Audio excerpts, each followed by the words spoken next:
Hello, this is the video for Wednesday, July 15th, and here we go adding people from the waiting room.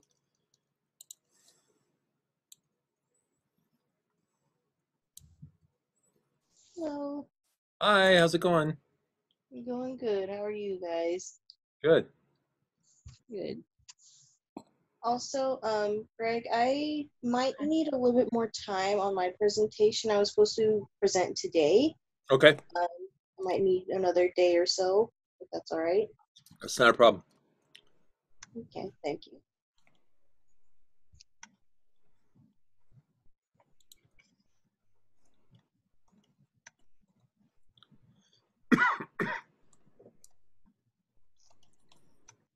How do I have you open twice?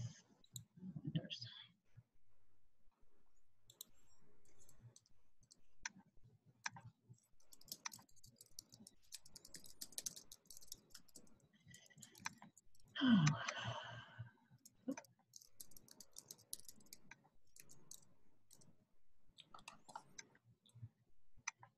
thanks.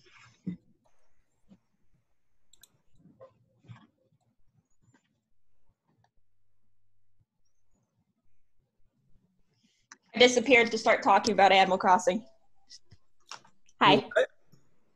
Animal Crossing. I quote unquote beat the game because I have the one dude visiting my island. Wow. It's weird, okay? I wasn't expecting it because I haven't done anything to my island. Who did you get? So there's this famous musician in game who's supposed to visit your island, and that's like the technical end that they put in. But you can keep playing and stuff.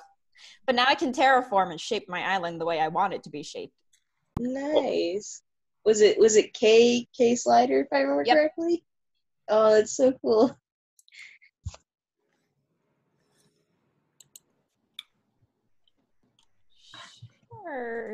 Weird error message. Welcome to my world.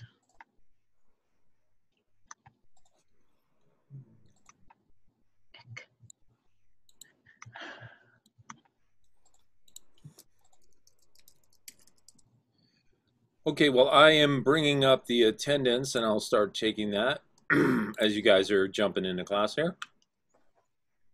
Welcome, welcome. Actually, I would have mute myself while I eat. Why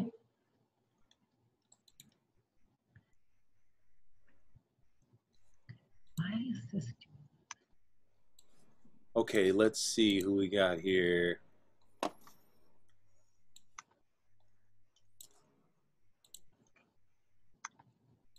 Okay, so I have Luca Beta, I've got Mia. Hello. Let's see who else is here. I have Claudia is here. Okay. Luke Cottrell is here. Yi is here. Arena. Diego. Kim. Robin. Where'd Kim go? Right there. Let's see. Cynthia.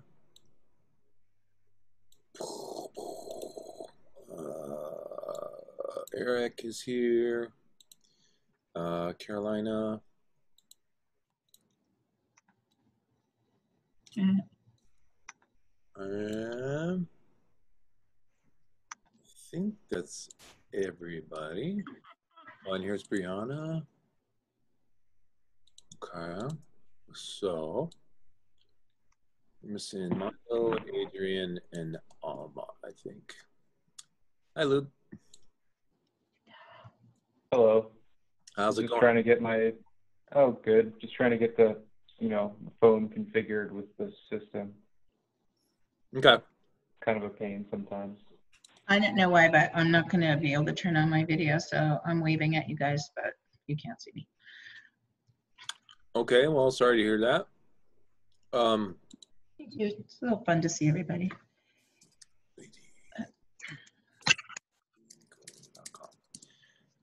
Okay.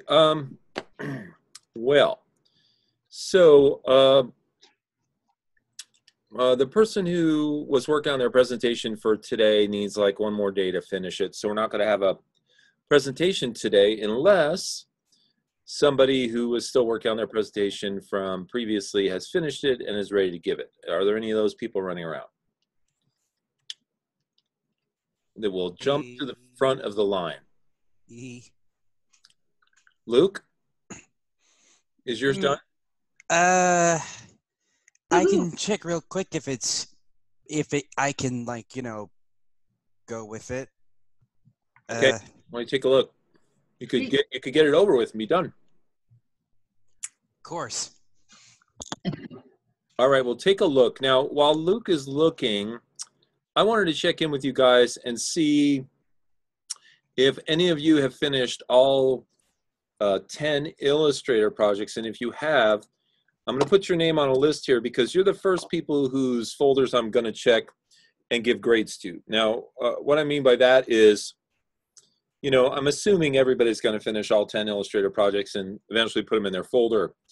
But it doesn't make any sense for me to go into your folder and try and do some grading if you don't have all 10 projects in there. If you have all 10 in there, I can look at them all, I can give you a grade, move on to the next person. So let me check with you guys. I'm just going to, I'll just ask you who here, if anyone, has finished all 10 of those Illustrator projects? Mia did. Mia, okay, I'm putting you on the list. So I'll check your folder and give you a grade for those. Who else? I have I'm finishing up on the magazine. Okay. And it should be available at least by the end of class. Okay, great. So I'm going to put Luca Beta on the list. Anyone else done with all that Illustrator stuff? Okay. Well, it's not a big. I'm pretty sure I'm done. I'm double checking. Oh, okay. Okay. So, I'll put you in gray on the list, Luke. You'll be like tentative. Okay. I'll let you know. I'm gonna check. Okay. Now, what I'm suggesting, it's no big deal if you're not quite done yet. Just go ahead and finish off. But do me a favor. Let me know when you have all 10 Illustrator projects done, because then I'll go in and give you a grade for everything. I don't want to go in and partially grade something and then have you put more projects in, right? That makes sense, right? Okay. So I've got Mia and the two Lukes on my list as people who have either finished or probably finished. Anyone else out there finished all 10? I have. Cynthia, you did? Yeah. Sweet. All right. Good job. All right. Well, like I said, you guys just feel free to let me know either during class. You can let me know. You can just say that you're done with all 10 and you've uploaded them, or you can put it in the chat, or you can just send me an email when you're done with all 10, and then I'll go in and give you the grade for those. Okay. All right. I am going to talk to you guys about a couple things real quick, a couple of topics of conversation that have been brought up by students in this class, and I think they're important. And I want to share some information about these, and feel free to add to the discussion if you would like. There's 3 topics I want to talk about today that all relate to the kind of graphic design we're doing, and also to art and somewhat to life in general, right? And the 3 topics are copyright, file naming and organization, and using clip art as opposed to using original art. So what I want to do is briefly discuss each one of these things. I want to start out by giving you my perspective on it and then have you guys chime in, and then we'll move to the next topic. So the first topic I want to talk about is copyright. So the way that copyright works, and I've done a lot of reading about copyright, but if I say anything that's incorrect and you know it for a fact, please let me know. The way copyright works is once something is fixed into a tangible format, it is automatically copyrighted, okay? Now, you can't copyright an idea. So if you say, I have an idea to draw a ghost that has a giant garlic for a head and call him Garlic Head, right? If you express that idea as an idea, and then one of your friends hears that and draws a picture of Garlic Head and sends it to the copyright office, they get the copyright because they have put it in a fixed format, a tangible format, which is the writing or the drawing medium, you know, the paper, right? Your idea, while it was a cool idea and inspired this other person, is not copyrightable because it's out there in the ether. It's just I think that's an idea. intellectual. I think that's intellectual property, and I think you can do something with it. I don't think so. In fact, I know for a fact you can't copyright an idea. Well, something called intellectual property that's protected, but I don't know. Right, and I'll explain to you what intellectual property is. Okay. Intellectual property are the fixed tangible assets of a company. For example, Apple Computers' intellectual property is, you know, all the Apple software, the Apple logos, you know, anything that they created that, you know, is part of their company. If there's a cartoon like Adventure Time or something like that, all of the little characters they created, the theme music, you know, the names of the characters, all that together is part of their intellectual property, right? I'm looking at the wiki, and you said to jump in, sorry, but intellectual property, a work or invention that is the result of creativity such as tangible manuscript design, but then it includes intangible creations of the human intellect. There are many types of intellectual property. Okay, but when it comes to copyright, you can't copyright an idea. It has to be in a fixed format. And that makes sense because how can they put the idea on file at the Copyright Office if it's not in a fixed format? Now think about this. A fixed format could also be an audio recording, right? I don't know, we've just had lawsuits on it, that's all I'm saying. Okay, so anyway, the point is this. In order to copyright something that you want to create, you have to put it in a tangible format. And so that includes digital. You could draw it on your computer. You could write it down. You could sketch it in a sketchbook. You could make an audio recording of a song idea. Once it's in a tangible fixed format, it is automatically copyrighted to you. And of course, copyright means you have the right to make copies of it, and you have the right to sell or to license copies to others. Now, we've been talking about it from your perspective. Let's talk about it from the perspective of other people's copyrights. They have all the same rights you do, right?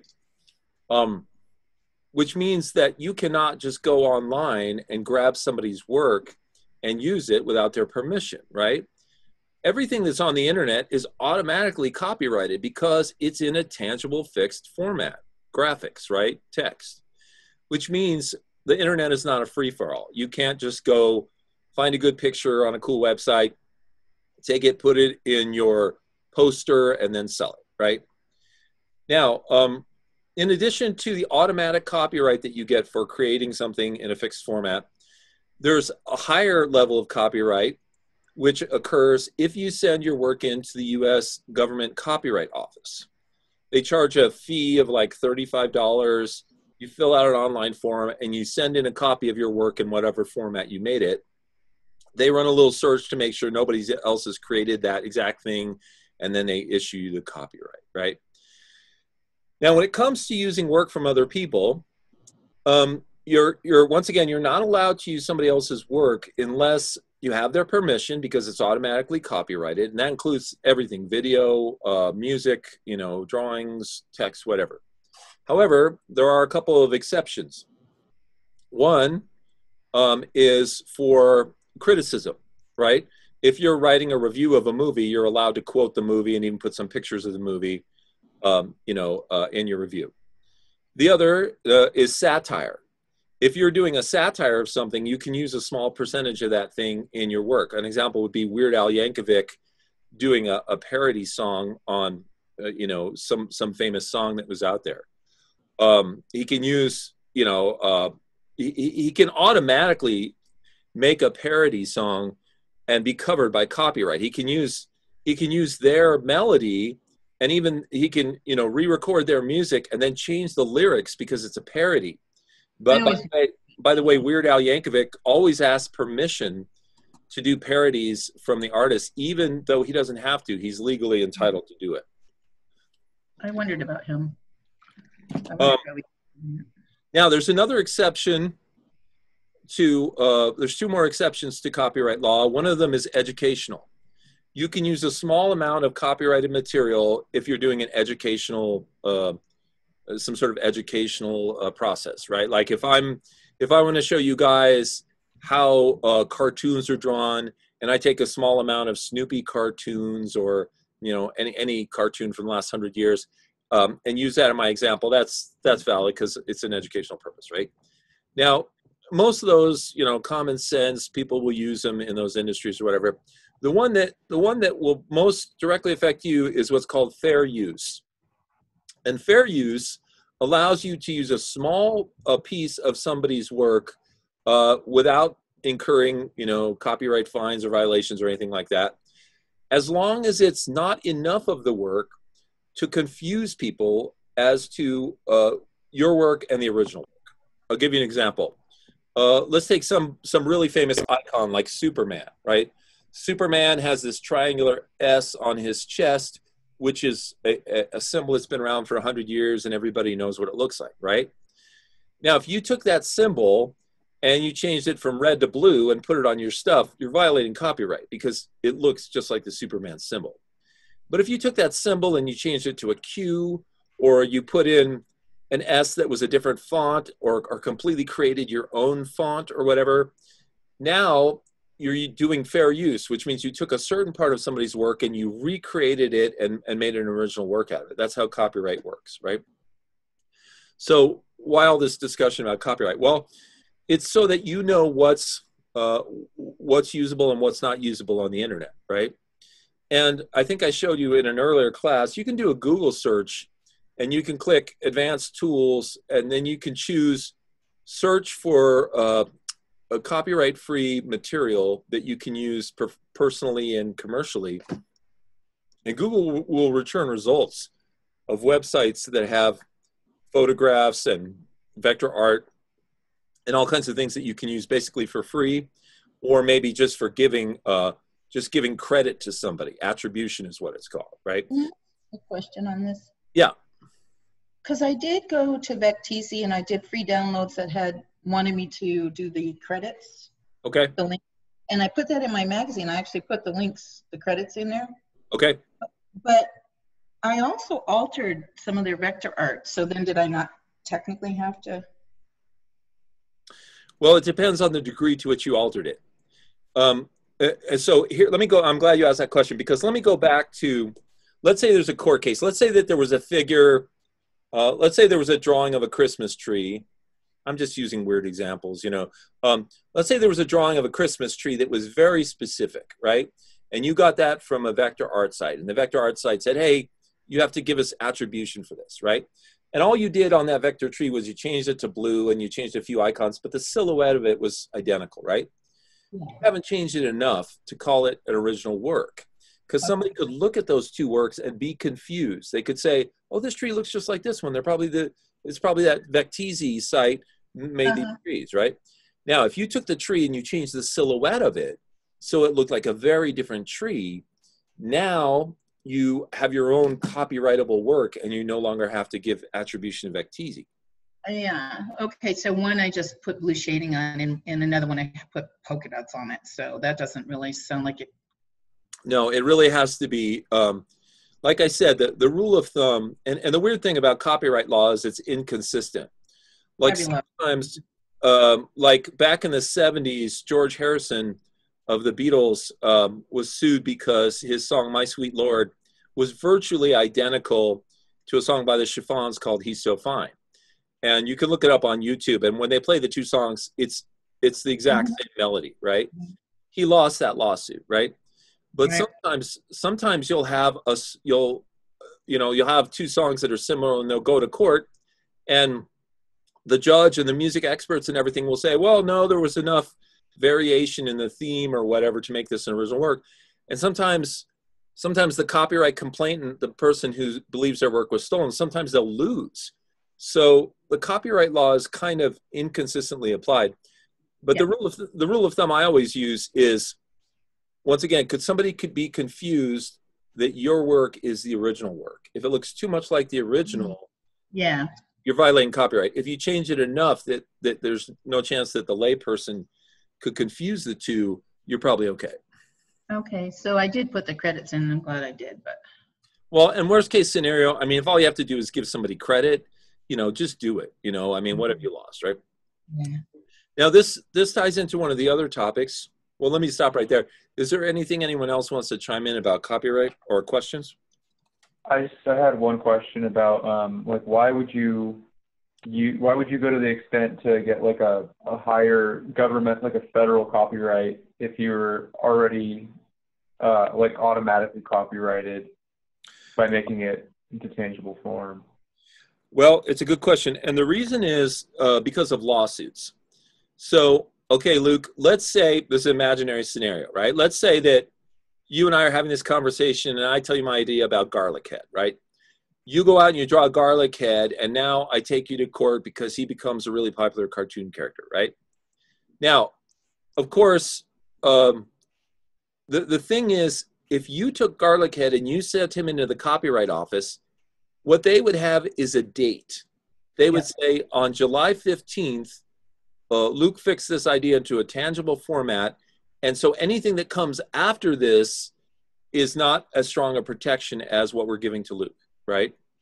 So what it does is it gives you, it takes a copy of your work, it puts it in the copyright office, and they fix a date to it so that when you go to court, somebody else can say, well, I created this artwork on July 1st. And they say, well, where's your copyright? Well, Luke has one for July 15th, and you don't have one, or yours came in July 30th. You know what I mean? Luke wins. It's the strength of the proof, strength of the evidence, and they call it ipso facto, but it's so much easier for them to make decisions if you have something officially dated. Just because you put a date on it is not official. Yeah, I see. But if you were to, because I mean, like you upload things these days to the internet, and there's like records of you like, you know, say upload an art piece or something to Instagram, or a music video to YouTube or something. You know, it's like there's already like a date associated with that upload. So I would think that, I mean, does that make getting an official copyright kind of arbitrary? Well, okay, I'm not a copyright lawyer, but I play one on TV. No, but I play one in real life. The point is this, Luke. What you do in a lawsuit, what you do is you take away all question if you copyright your work, right? Because the people the lawyers who are against you in court are going to say, well, who knows? Maybe you're friends with the people who run the server, and they changed the date for you. How do we know that didn't happen? You know. But the fact that you send it into this third-party, disinterested office of the Copyright Office, and they stamped an exact date on it, gives it a lot of credence in the court of law. Right, because it could take months for you to prove that there wasn't a hacker, and you can lose just by the suspicion of a doubt. So if someone just says someone could have hacked that date in that file, and you can't prove it by a gazillion computer experts, it just costs so much money. It's just so much easier just to have the official date. Now, that's not to say that you could do everything right and you could still get your work ripped off, right? And also, and this is a little dispiriting, but it might not be worth the effort to fight it. And I'll give you an example. One of the things I've made in the past are some T-shirt designs, and once I made a T-shirt design, which was a picture of the Earth, and then it was a picture of a little dot, like a satellite kind of going around the Earth. And on the center of the Earth, it said me, you know, it had the words me. So it was just a funny little shirt about like being self-centered and how I am the center of the universe, right? Now, it's not that original concept or whatever, but I thought it was funny, so I made a T-shirt out of it. Well, one day my brother called me up and said, hey, congratulations on getting your T-shirt design on that website. And I was like, on what website? And he goes, well, you know, I saw your T-shirt on this website. And I go, well, can you send me the link? So he sends me the link, and sure enough, there's my design on somebody else's website, right? It was clearly stolen, right? Unfortunately, it was a Swedish company that stole the design, right? You have good taste. So it must have been a great design. So I happen to know this lawyer, and I called him and I said, hey, you know, somebody stole my design. I should be able to sell them for millions. And he goes, do you know any lawyers in Sweden? And I said, no. He said, then forget it. He goes, it's going to cost you so much to hire a Swedish lawyer and to fly over there and fight it on their grounds. Is it really worth it for one t-shirt, right? So this is what I'm saying is copyright protection exists and you should use it, right? And you should respect it, but that doesn't necessarily mean that it protects you in all cases, right? Okay, any other comments or questions about copyright? This kind of reminds me of the case, well, I'm not sure if you guys know the two songs, Under Pressure and Vanilla from Queen, and then Vanilla's Ice Baby. They both have the same beginning. And Vanilla Ice was all like, you're not gonna get a lawsuit when you're unknown, but you start getting more lawsuits the bigger you are. Oh, good point. True, and I think Vanilla Ice had to pay some money to Queen and had to list them. He probably had to list them on the song as co-writers, because all he did was that famous line, bum bum bum ba da da dum, you know, that's in Under Pressure. He changed one note of that progression, but it sounds virtually identical. So that's a great example of copyright infringement. And the ironic thing is, all he would have had to do is go to Queen and say, hey, can I license your song? And he would have paid a little money and put their names on the record, and then he could have avoided all that, right? Yeah, it's not like someone wouldn't notice that little riff. Yeah. Okay, so let me move on to the next topic of discussion, which is clip art versus original art. So there's a couple of schools of thought on this. Some people, you know, you might call them purists or whatever. Some people believe that every piece of art that you put out, you should create by hand and it should be original.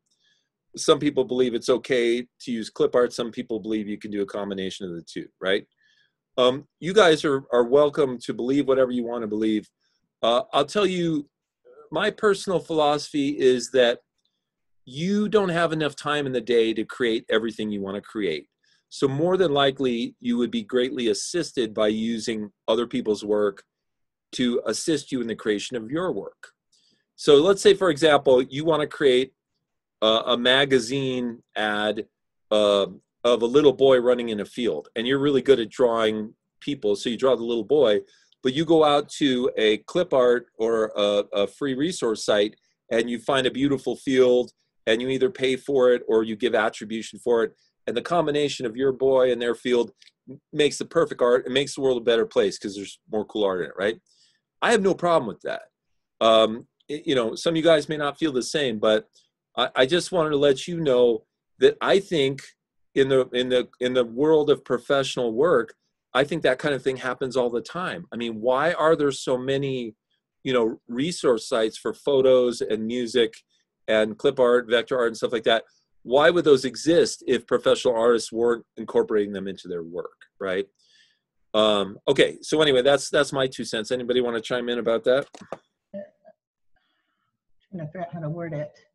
So I used to live with a data watercolor instructor, an artist, and everything had to be hand done. You know, it was so meticulous and it took forever.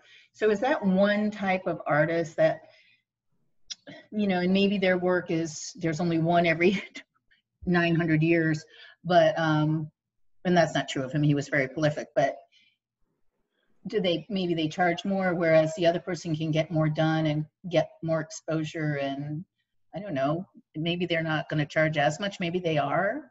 It just seems like they're two different approaches. Yeah, and they are. And the other thing to consider is fine art versus commercial art, right? If you're a fine artist, you're almost certainly going to be doing original art. And if you're a commercial artist, you're almost certainly going to be using some aspects of sort of canned or clip art or photos, because like I said, there's not enough time in the day for you to go out and take a picture of a field and put it with your little boy and make the ad. You know, who's got that kind of time? Okay, that's a good distinction. Thanks. Yeah. Any other comments? This kind of reminds me of the philosophy of creative laziness. So like how you say, lots of time we don't have the time to really do everything by hand. So there's usually a way to cut corners. Yeah. Okay, and then the last thing I wanted to mention to you guys is about file naming and organization. So I don't know if you guys, creative people, there's a stereotype that creative people are somewhat disorganized, you know, and it's a stereotype because there's some truth to it. And if that's the case with you, one thing that can really save your bacon is if you come up with some really good organizational systems for your files, right? And, you know, I can even look in the folders that you guys made for Google and see, you know, I can see examples of really good organization skills. Some people made a general file and then they made a file for each week, or folder, I'm saying, a folder for each week. And then maybe they made a folder for all their Illustrator projects and one for all their Photoshop projects. And then maybe they named their files Illustrator _ 71320 project 1 or whatever, right? So what I'm saying is, you know, and there's no set system that works for everybody, but whatever system works for you, please do that and be consistent about it. Because before you know it, your computer is going to be full of files, work that you've done. And the more organized you are, the better able you are to access that work. And that becomes really important when you're working for clients. You have to be able to find work quickly. You have to be able to back up your work. And you have to be able to get it to clients when they want it. So just a word of advice, you know, come up with a good naming system and filing system for your work if you don't have it already, and stick with it for the duration. Can I share something? Because I'm a subcontractor for bunches of companies. Yeah. So I had a standard, let's say a standard, you know, 4 identifiers. It might be year, month, day, maybe case name, witness name, whatever. But I started tacking on in the beginning, like SC for Santa Cruz County, or HG for Henjum Goucher. So in other words, all my HG Henjum Goucher clients, all their files would come up in a group, because that was the initial identifier for each client. It was a tag. And then my 4 other standard identifiers for my work, maybe date, what the project was. I'm trying to turn it into an art sort of labeling system, but we developed these over years because of what I do. We have to find stuff from death cases we have to keep for 99 years. So can you imagine trying to find that, you know, later? Right. So, you know, naming it by client first, so all the client comes up, and then I don't know how else you guys would do it for art, but I'm just saying that was a very helpful thing for me when I started that. I'm one of those artists that falls in the category of, you know, somewhat disorganized, because I think creating art is sort of a disorganized process. And, you know, but I've usually been able to find my files for my clients, but when it comes to my files for myself, they are all over the place. Like, you know, I'll start out with the best intentions. Like, I'll create a folder that has the name of the project I'm working on, but then during the process, I'll save it on the desktop, I'll save it in my documents, I'll save a version on Google Drive, it'll be on my thumb drive. So at some point, I have to stop and try and get everything in one place and try and get it organized so that when it comes time to use all that stuff, I can.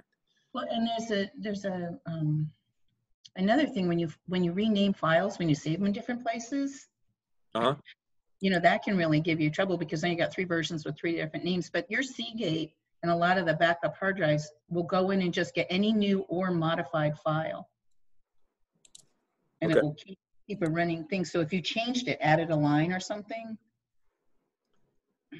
Okay. Yeah, so anyway, those are just a few topics that I wanted to cover, and you guys can feel free to add to that conversation at any point. Put something in the chat or email me something. If there's something in this class that you would like addressed, a topic or even a technique or something, feel free to email me or put it in the chat or just say it, and I'll see if we can work it in. Okay, so next we are going to, Luke has told me that his presentation is ready. So we're going to switch over to Luke. Luke, you're free to share your screen and go ahead and give us that presentation. Right. And keep in mind, you said I could do an animation software. I did. Right. So anyway, we're going to look at something which, well, I haven't exactly been able to use firsthand, is a software that I've often had much found respect, or at least admiration of. Okay. Shoot, wait. There we are. So, shoot, that was the wrong button.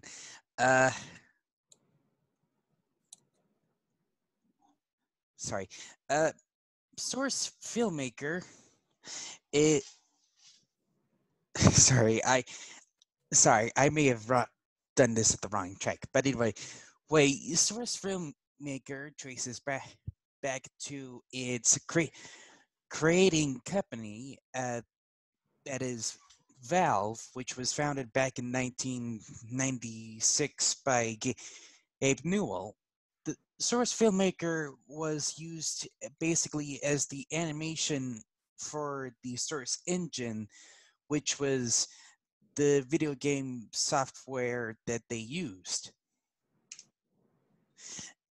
And as can be further explained, Source Filmmaker is sort of like how usually most 3D animations go, in which there is a background, which for the case of Source Filmmaker is actually can be a video game, a map, and rigs, which can also be actually video game models. Because after all of this was used for making animations as a way to market their games. However, not recently, more like maybe even 8 years ago, they released Source Filmmaker to the public, sort of, as a way to have people use it for create their own sort of content, which naturally led to the community, which had the biggest usage of Source Filmmaker, Team Fortress 2, a Valve game, to start the Staxi Awards, which are basically awards for fan community made animations, whether by topic or not. And on this next slide is a small video that I feel like can best show naturally at best as something that can be a small taste of what kind of content the community can make. And as you can see, is one of the winners of a Axie Award.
So yeah, the animation can be very niche for some. Like the game, it's kind of rooted in violence. So if that's not your cup of fancy, maybe it won't be. Anyway, shoot. There we go. So the animation community actually has a sort of iceberg thing, as most communities do, in which things have different contexts, or at the very least, people are familiar with. And as you can see by this chart at the top, are videos officially made by Valve. Some of the best quality ones made by the community.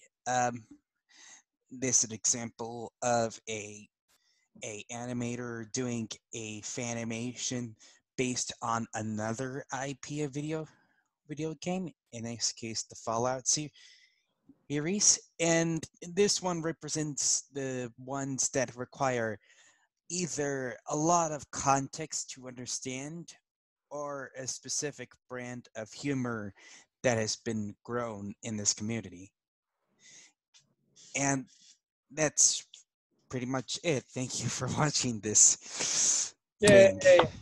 Good job. Yeah, that's really cool. Beautiful slides, gorgeous images. Nice. Yeah, job. Is that something you do? Because my brain went into a total shutdown when I first saw one of the first pictures. The one with the sliders and all that where you were inside the program. I explained that I very much enjoy the community behind this, but I was never able to really be able to use the software, as it's by now very archaic in actuality, even if the quality of some of these animations are really good. Interesting. Cool. I was worried that I might have lost you guys during the animation because No. It was good. It was fun to see. Thank you. You're welcome. I'm gonna stop share now. Does anybody do that animation? Because that's like a certain brain skill. Well, yeah, people who just do it, they just do it for fun, literally. I mean, like they like post it on YouTube or whatever. Some even make posters out of it, and there's stuff you might not want to talk about. I might not want you, like all things. There's not everything needs to be known about it. Right. Okay. Thanks again, Luke. So what we're going to do now is I'm going to do a quick overview of the folders and see if anybody's got any work in there that we can check out. So what I'm going to do is go into the Pima folder area, and then I'm going to share my screen once I'm in there, and we can look at any new work you guys have created. Okay, and so I'm going in there right now, and there's the drive, and here's the folder. Okay, I am in there now, so I'm going to share my screen. And okay, so we'll just start at the top here. Anything new from you, Diego? I just reorganized my folders, but in the Photoshop folder, there should be something in there. Okay, so inside of the Photoshop folder? Yeah.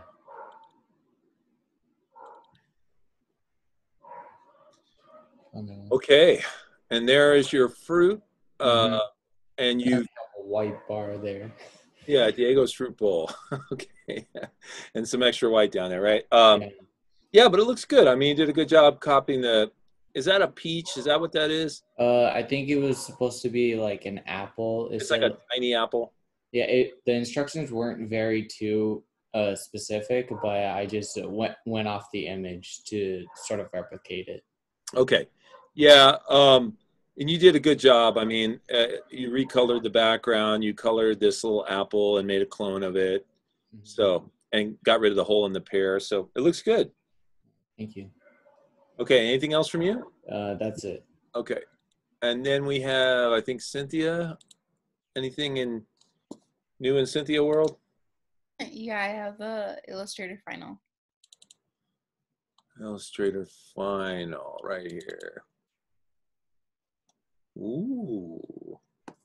What do you guys think? Perfect. Beautiful. Looks really good. Did you actually like draw that or?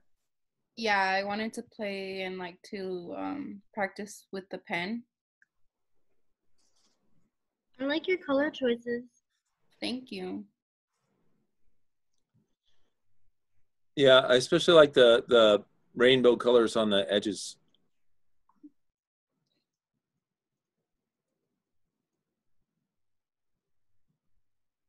Yeah, very nice. And so this was one of your first time using the pen tool in Illustrator? Yeah, the pen. Oh, the pen. Yeah, well, that's great. I mean, it's a hard tool to master, but it looks like you figured some things out and it looks good. Thank you. Very nice. Okay, and then is there a second page in here No. that you haven't finished the inside yet? Oh, no, I haven't. Okay, so you're aware that there's a cover and then one page of an article, right? I forgot about that. Oh, you forgot. Okay.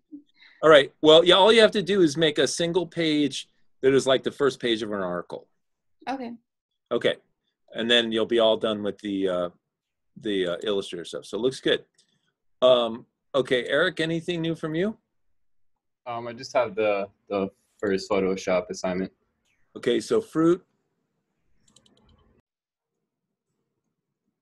And there it is, Eric's fruit bowl.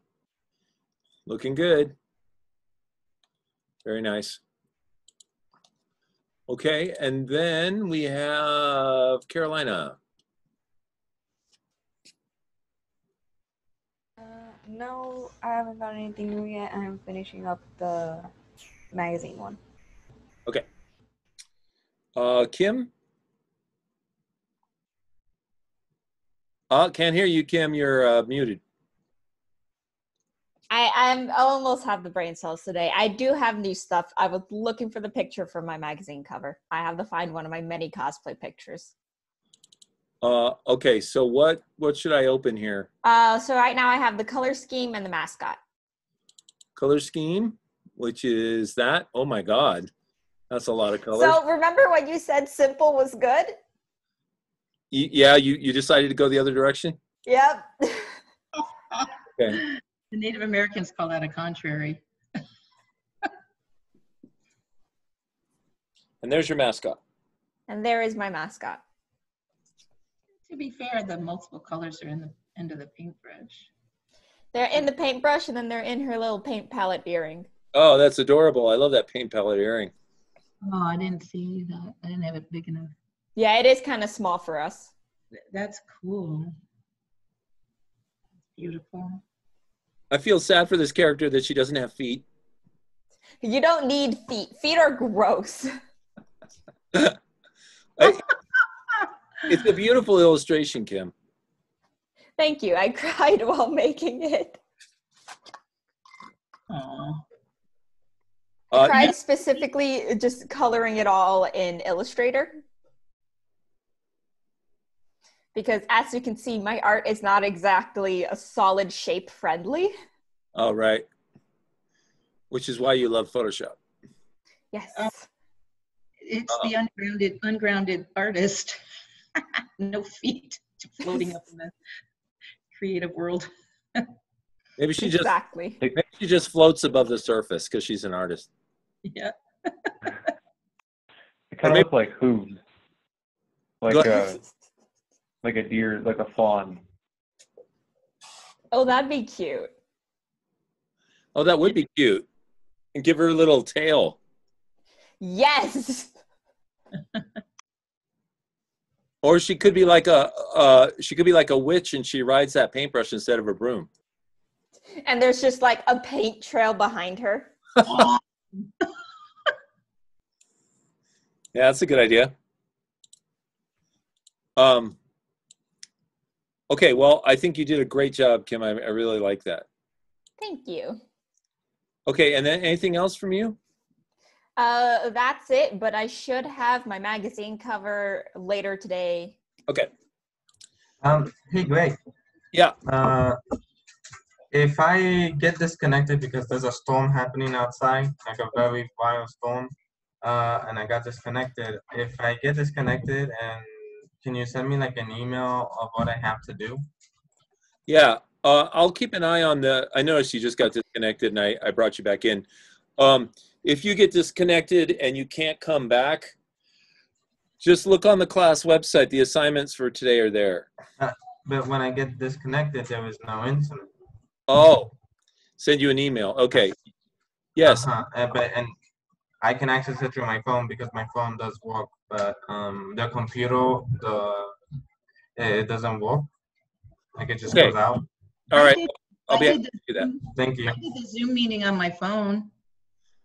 Okay, so let's see. So Luke Abeta, do you have anything new? I uploaded the magazine and the mask. The mask is a little, yeah, it's, oh, good, it turned out all right. I love that mask, Luke. I like the update on this mask. I was worried that you would see the fact that I kind of did some big strokes with some of the outer colors that went off the edge. I hope that you I hope you upload this to Redbubble and order one because it's such a cute mask. Maybe. I have to see if I have a budget for that. Yeah, I understand. I mean, we're all kind of students and teachers alike are kind of starving as it is. You get one for like $12 or something. It's like 9 plus tax, or I don't know. Yeah, I mean, you know, with shipping and everything, it probably adds another $5 or something. So I have a suggestion. Since it's so awesome, he could sell some and then buy his own once he makes enough money from it. that's a good idea. You could always put it up on Redbubble. And now one of the things about putting things up on Redbubble is it's kind of like a needle in a haystack. Nobody's necessarily going to find it unless you promote it. So if you guys, I encourage you to put your artwork on sites like Redbubble and sell it if you're interested. But if you do that, please take a link to your work and share it with friends and family and ask them to help support you by buying one and to spread the word. Because otherwise it is a needle in a haystack and there's probably hundreds, if not thousands of these things uploaded every day. And so your work, no matter how good it is, might be hard to find unless you do a little bit of promotion for it. Yeah, and just even on social media or something, huh? Yeah, Instagram, Facebook, you know, whatever. Cool. That looks great. And then you did the magazine. Okay, the Soda Times, Soda Romance. Can love exist between different sodas? Catford Under Fire, refreshing beverage or merely heavy-handed marketing? Okay. And then down here we have the second page or the first page of the article, the soda with no clear sides. Pretty funny. Yeah, that was the. I'm trying to think of what type of joke that's supposed to be. Like where it's supposed to be a joke on the fact that the sides didn't come in for some reason. Yeah, it's pretty funny. Well, cool. I think it looks good. I like your gradient in the back there, and I like the fact that you're using the tools, drop shadow, all that good stuff. You're putting text in and hopefully connecting the text boxes and putting pictures around. So it's great. It's all that I asked you to do is use these tools to create some layout, and you did a good job. Great. That's awesome. Yeah. Okay, good work. And let's see, Brianna, have you got new stuff to share with the world? All I have is on the project from yesterday. I'm finishing up the mask right now. Okay, so let us know when it's there so we can take a look, okay? Rena, anything new from you?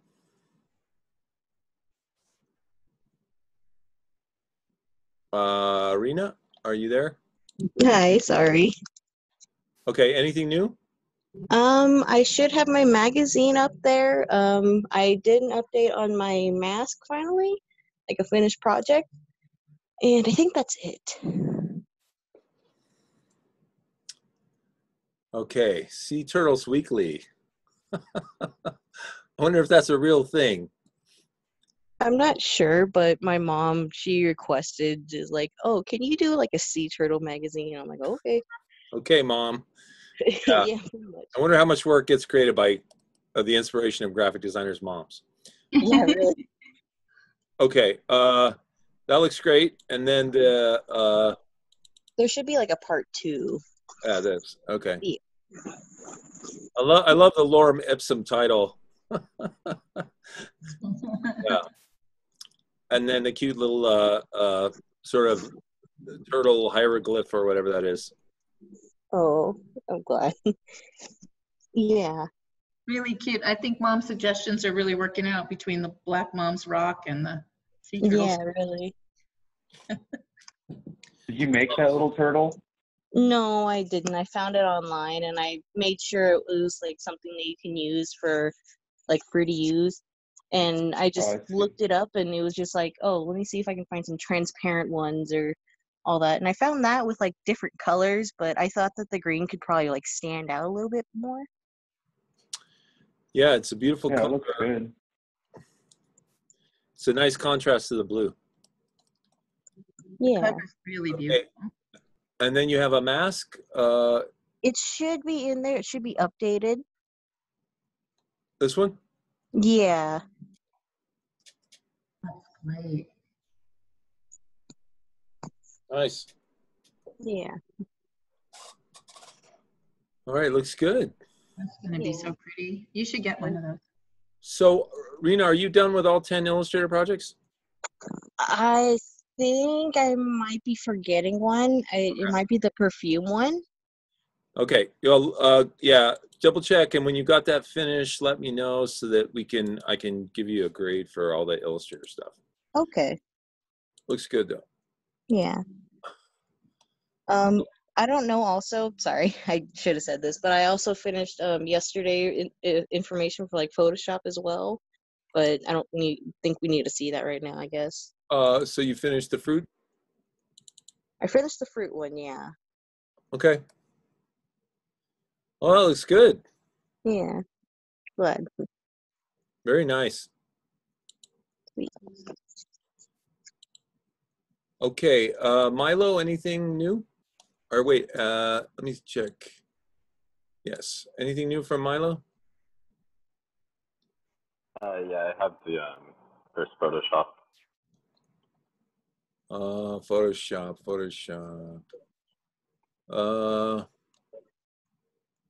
It should be. I think it's having trouble uploading, so you can go on and then. Are you uploading it right now? Yeah. Okay. Internet's being weird though.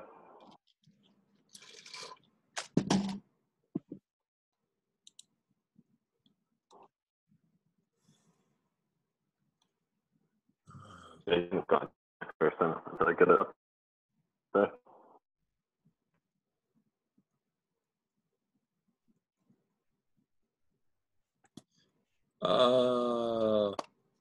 Is it in there now? No, it won't upload. I'm not sure why.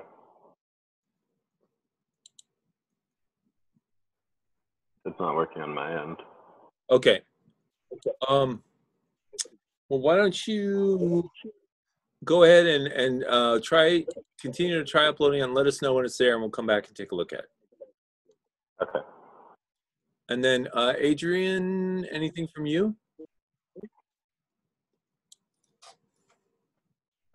It's just a football. I did caught up with everything. The good thing. The fruit bowl. Okay, looks good. All right, nice job. Thank you. Greg, bad news. I don't think the mask works because I think the image is too small. What, you try to upload it? Yeah, literally, if you look at my screen, it's too big. As in, like, the mask area is too big. Well, I downloaded the template from Redbubble and just put that little sort of oval on it to give you guys an idea where the mask would be. But you're telling me that you took your file, saved it as like a ping, and tried to upload it, and it said it was too big? Yeah, let me check how big. Huh. There's an easy solution to that. Just find out what size they want it and just resize it in Photoshop. Well, the print size is 2380, 1630. Uh-huh. You gave me a size that if I were to, hold on,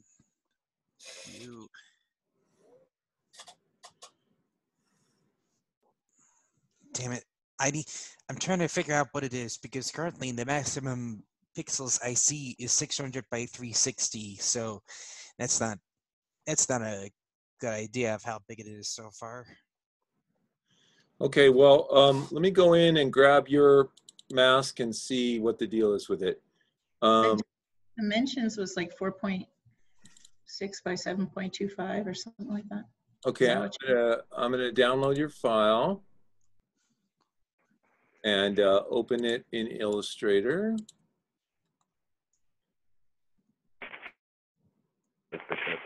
Oh, now by the way, there's one important distinction, Luke. Are you telling it to use the artboard when you export it? The artboard? Yeah, here, you can see my screen, right? Yes. Okay, watch what I'm gonna do. I'm gonna say File, Export, Export As, right? Now I'm gonna say that I wanna do it as a PNG file, but I'm gonna click this button. It's really important. You click this button that says Use Artboard. Okay? Because otherwise, it will be too large, because it'll take your file and it'll include all this junk on the edges. But if you use the artboard, it'll truncate it right here where the file artboard ends. Right. I used Cloud Convert to get it into a PNG. Okay, well, maybe that was part of the process problem. Let me do this. So I'm doing a beta mass sale ping. I'm going to save this on my desktop, right? And now I'm going to go to Redbubble and see if I can upload it into their account. Sir, you can clearly see that the pixels were kind of small. Well, let's see. Let's see what happens. So, so I want to sell my art. Wait, add new work. I see what you're doing. I'm going to add my work. I'm going to upload the new work. Yeah, right. I'm stealing his design. You're getting back at the T-shirt guy in a weird way. Yeah, I've been waiting the whole time to get back at the teacher guy. It's a good choice. Sir, it literally says 522 by 322 at the bottom. Okay, look. So I just uploaded it, right? Now I'm just going to put some junk in here for the description and everything. And then down here, I want to say, I want it to be a mask. So mask. Here we go. Oh, wow. I see what you mean. It's ridiculously small. Okay. Well, okay. One of the easiest explanations for this would be that it got exported at 72 pixels per inch instead of 300, right? So let's see what that looks like in Illustrator. File, export as. So I'm going to call this mask 2 artboard, and let's see what it says. Yeah, see, here's the problem right here. It exported at 72 pixels per inch, and it has to be 300 pixels per inch. Because 72 is for the web, right? So now I'm going to go back and I'm going to re-upload it.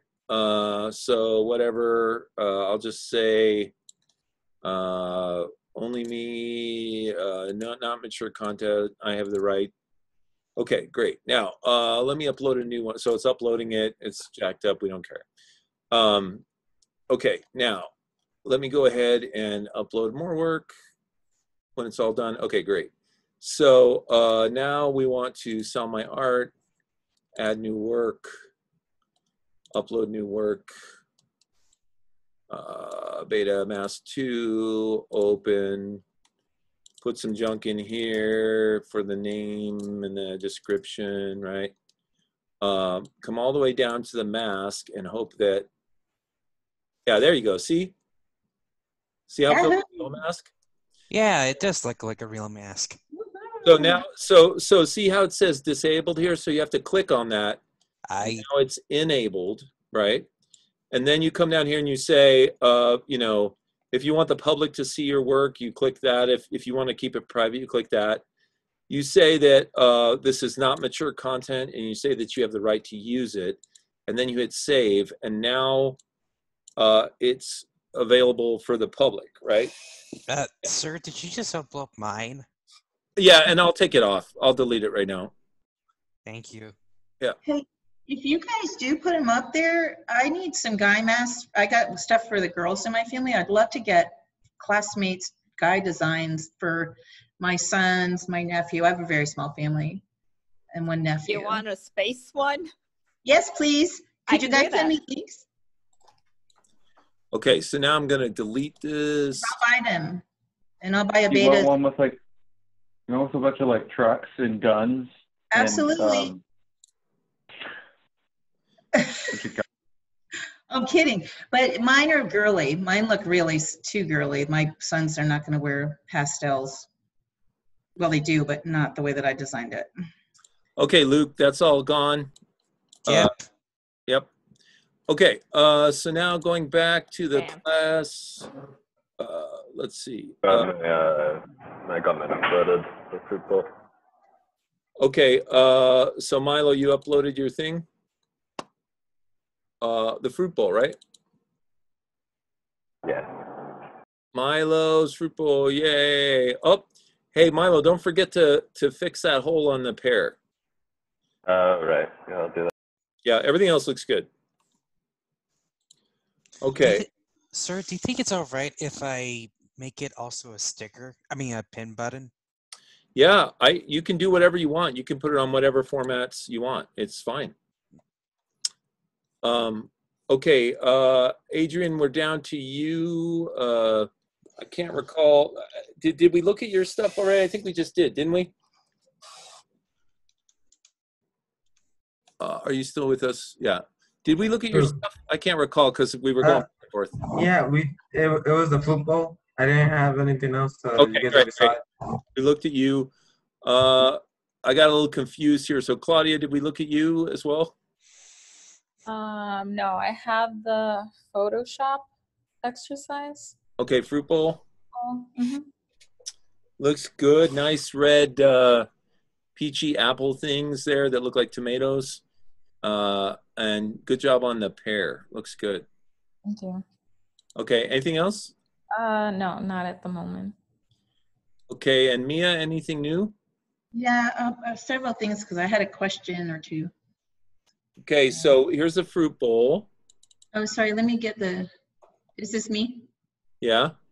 Okay, so there's 3 fruit bowls, and there's a reason for that. I have a question. Uh-huh. So what's that one titled? Oh, I have to see which one I can't read the title. The one that's just called fruit bowl.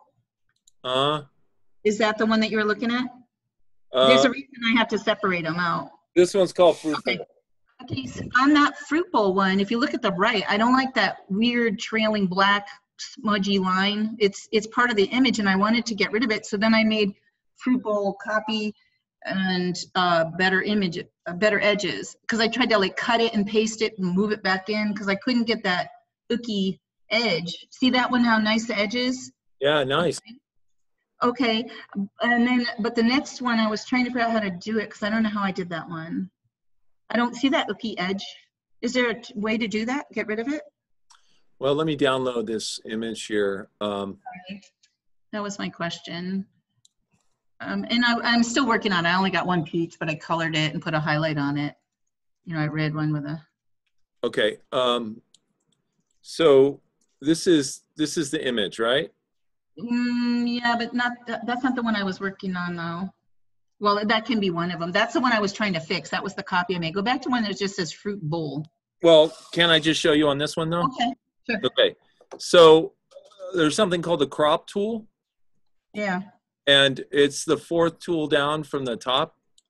And if you click on the crop tool, it's going to give you these little crop boxes around the edge. And what you do is you just move them in to where you want to crop the image. And then you hit your enter button, and it will crop off those nasty edges for you. So I've pulled my crop box in from the sides, and I hit enter, and then we have a nice crop. Oh, okay. And does it change the size of your canvas or your image, or does it expand your image a little bit to fit the canvas? No, it basically crops your image down smaller. So if you needed to change the image size now, you would go under image size, and you would just put in new numbers. Okay. And if you wanted to change the canvas size, you would go to the same place, image canvas size, and add canvas. Okay, and are we being kind of graded on that whole canvas image size on this one, or just the? What's the question? Are we being graded on the canvas and image size specific? No, like I don't really care what size they are. Okay. Yeah, it just, once again, it's all about learning the tools. I don't go into the minutia of, are you 1.25 or 1.35 inches of canvas? Right, I got all, okay. So that was that question. Thanks, I'll fix that then, and I'll finish it. And then there's something else in there. I think I had some stuff on that. Well, it's my magazine and my page. So it's called Illustrator Final. Wait, what's it called? Illustrator Final. There should be 4. Okay, so that's one of the covers. And I did it with a different marquee at the bottom because I wanted some feedback on that. Okay, so here's the cover. And then below that is the page of the article? Yep. Okay, you guys have any feedback for Mia on her work here? I mean, she looks squished. Like, you look squished? Yeah, so I'm kind of thinking like with the transform tool, because she looks very squished, and I'm not sure why. Could be to try to fit her on the page. But I was thinking of making her smaller. Is that what you're saying? yeah, like did you, I don't know, made her change her side or width with when you were transforming her? No, but it's probably just blown up so much that I only have that very upper part of her that it just, I didn't adjust the width, but I did like, I don't know, 6 or 16 colors. It came out like that. But I may have, I don't remember blowing her up necessarily, but I thought she looked a little big too. And so I was thinking of just going in and transform, rescale, just shrink her a little. Yeah, I think that's a good idea. Okay, that's fine. Okay, and see the bar at the bottom that's dark brown? Uh-huh. Okay, so the other one, if you could go to the other file that is alternate Illustrator. I changed that bar. Oh, that doesn't look very good, but I don't know. Yeah, I prefer the darker one. Yeah, it's more easier to read. Okay, cool. That was that. And then there's 2 more files. I can't read the screen. It's too small, but one is, yeah, okay, those 2, it's a magazine. They're down the bottom. They're towards the very bottom. Magazine. I just wanted to show you the 2 things. So that's my artist credits that I put on the interior page. I copied those things that you said to copy. Okay, good. You gave you gave attribution to the artist. Okay, yeah, on my page, interior page. Okay, and then the other one was to show you the tiny bit of, you see that on the left is their original vector art, and then I just, like you said, all I did was recolor them really. Yeah, so yeah, and that wouldn't really count as creating an original work because it's so close, so similar to the other one. So you'd have to make more major changes than that for it to be an original work from you. Right, and I did credit him, but I'm glad that you talked about that. Thank you. Okay, nice job. And then let's see, we have Robin. Yeah, I've got my final up there and something else I forgot. Is it your moth mask? No. Oh. Maybe while we're looking at the final, I can think of it. Oh, the Photoshop assignment. It'd be Robin Fruit. Okay, here's Robin Fruit. Nice. That looks really good. Really sharp. And then, what is your magazine called? It should be Robin Final. Okay. Yeah, 2 finals in here. Okay. 2 finals. That's weird. Well, they're both called exactly the same thing. Oh no. So I don't know what that's all about, but it's making me download the first one, so must be kind I'm of. sure.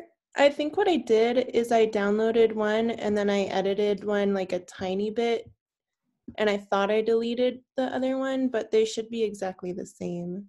All right, not a problem.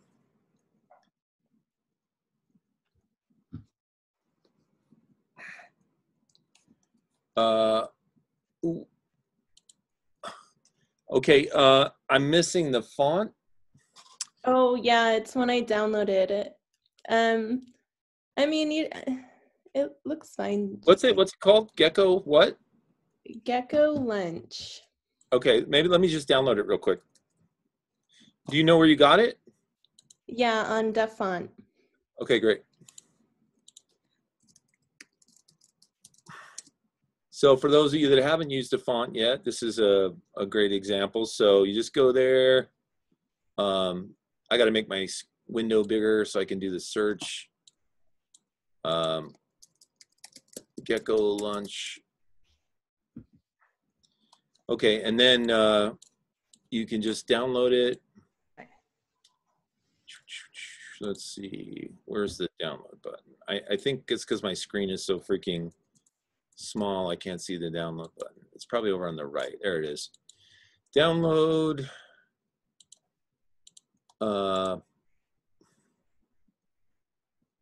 Opens up. It's a TTF, which stands for TrueType font, which is cross-platform. It works on PCs and Macs. On the Macintosh, you just double-click on it and it installs it, and then it's ready to use right away, which means when we go back into Illustrator, we should see her project with the correct font. I have a question. Yeah, be my guest.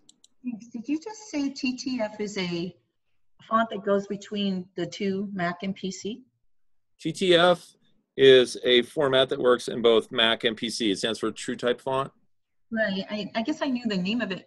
I didn't understand the properties. So there are fonts that only work on one or the other? Well, there used to be. You know, back when Macintosh had a completely different architecture, physical hardware architecture from PCs, there used to be fonts that would work on the Mac and fonts that would work on the PC. Oh. And I don't know exactly when the change occurred, but possibly around the time that Mac decided to start making their computers the same way as PCs and just continue to use a different operating system, they were able to create fonts that were cross-platform. So there's two formats that work. One is TTF, which is TrueType font, and the other is OTF, which is OpenType font. And when you download fonts from the web, they'll generally be in one of those two formats and they'll work on either platform. Thank you. Okay, so this is Robin's magazine cover. What do you guys think? I want to read it. You want to read it? Yes, it looks so good. I want to read the Lorem Ipsum article. That's my favorite. I just cooked weird mushrooms because so a gay chef recommended oyster mushrooms. So I'm Oh, really? never eaten them, but they're really interesting. I watched a chef video on how you strip them into oyster strips, and Yeah, I'm all Yeah, into they're really cool. They are. There was a German guy that told us a joke, all mushrooms are edible. And then he said some of them only once. Okay. All right. So I think this looks really good. And then we'll go over here to this other one, which is the first page of the article. And you guys give us some feedback on that. Absolutely love that upper right, the graphics, the upper right one especially. Yeah, Fun that guy with a smile. was a cool photo. Yeah, very nice. I put all the names of the artists below each photo also. Oh, that was nice. Give him. Oh, that's a great Yeah. way to do it. Looks I good. like the page number down below on the right. It's a good, that's my favorite page number. Oh, thanks. Nice. Yeah, it looks really good. I like the background colors and everything. You obviously have a really good eye for color, and it looks great. Thank you. So are you done with all 10 Illustrator assignments? Not yet. I'm still working on my mask. Okay, got it. I have a question. Yes. On the cover, it kind of looks 3D. Is that because the image that was imported, or I don't get it? Why does it look 3D-ish? Yeah. It looks like she took a photograph and did the image trace on it, and so the photograph probably looked very 3D, and so the image trace looks that way as a result. Yeah, it was like the 16 color one. Okay, Thanks. Yeah, it's very pretty. very cool. Okay, and then let's see. Whoa, I'll put this thing down at the bottom. Go here. Okay, and that's it from you, Robin? Yeah. Hey, Greg, I'm just curious why that one took so long to load. I think it usually has to do with file size. So for example, you had several photographs in there, and if they were high resolution photographs and you placed them into Illustrator, it's possible that the file size got rather large. And when that's the case, sometimes it won't just show you a preview in the internet. Sometimes it wants you to download it before it will actually show you the file. Okay. Yeah. Okay, Alma, are you still here? Alma, yes, I'm here. Okay, anything for us to look at in there? No, nothing new. I'll be putting stuff today, but not. Okay, cool. And then Yi, anything from you?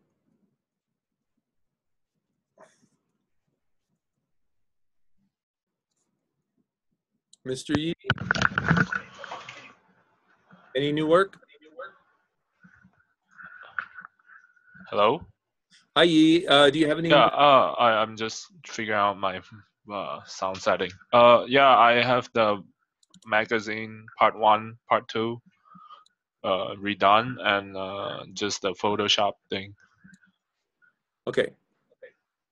That's pretty funny. Look at this cover. This is not a magazine, episode 1.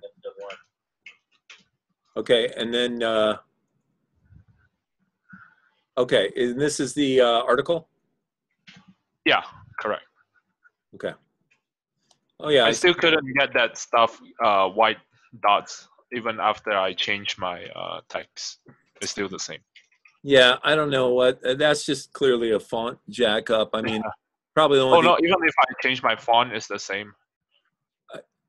that's just weird, and I don't know what it is. Yeah, I tried to look it up. I couldn't find it. It's almost like there's a virus on your phone. Yeah. You know, like it caught some kind of virus. But anyway, it looks really good. I like the radial gradient back there and everything. You did a nice job. Thanks. I like what's behind the plumbus, the gradient and the colors. Yeah. And did you change the text up here? This looks like a little different colors or something. Yeah, I did change it. It looks better. Looks better. Yeah, I just thought it needed that more exotic look, if you will. Yeah. Good. That's good. Okay, good work. And then what else? I think under Photoshop folder. Oh, here's the fruit. There we go. Oh, nice. Oh, I kind of missed that spot on the left though. Oh, yeah. Yeah, that's fine. Well, just the cropping will fix that. Yeah, I'll get that updated. Yeah, and then and see how you have some little purple spilling over? Yeah. So what you can do is you can crop the picture right down to this nice little sort of squarish shape, basically, and then just add canvas to it after it's cropped. Okay. Yeah, and it'll look good. Okay, very nice. And then Luke Cottrell. Anything? Yeah, no, I don't have anything new. Okay. All right. Well, good work, you guys. Let's see. It is 2:21. Why don't we take a 15-minute break and come back at 2:36, and then we'll look at some more Photoshop stuff. Thank you. Thank you. Hey, Greg, I've got a question about Illustrator. Yeah. How can you like crop artwork if it's not a photo? What you can do is, it's called a clipping mask. You can see my screen, right? Yeah, that's actually what I did for this one. I just wasn't sure if there was another way. Well, there may be, but the clipping mask is the one that I know of and the one that I use. So let's say that we wanted to take this photograph and we wanted to clip it down to just really basically be this mushroom, right? So what I would do is take a shape and fill it with a color.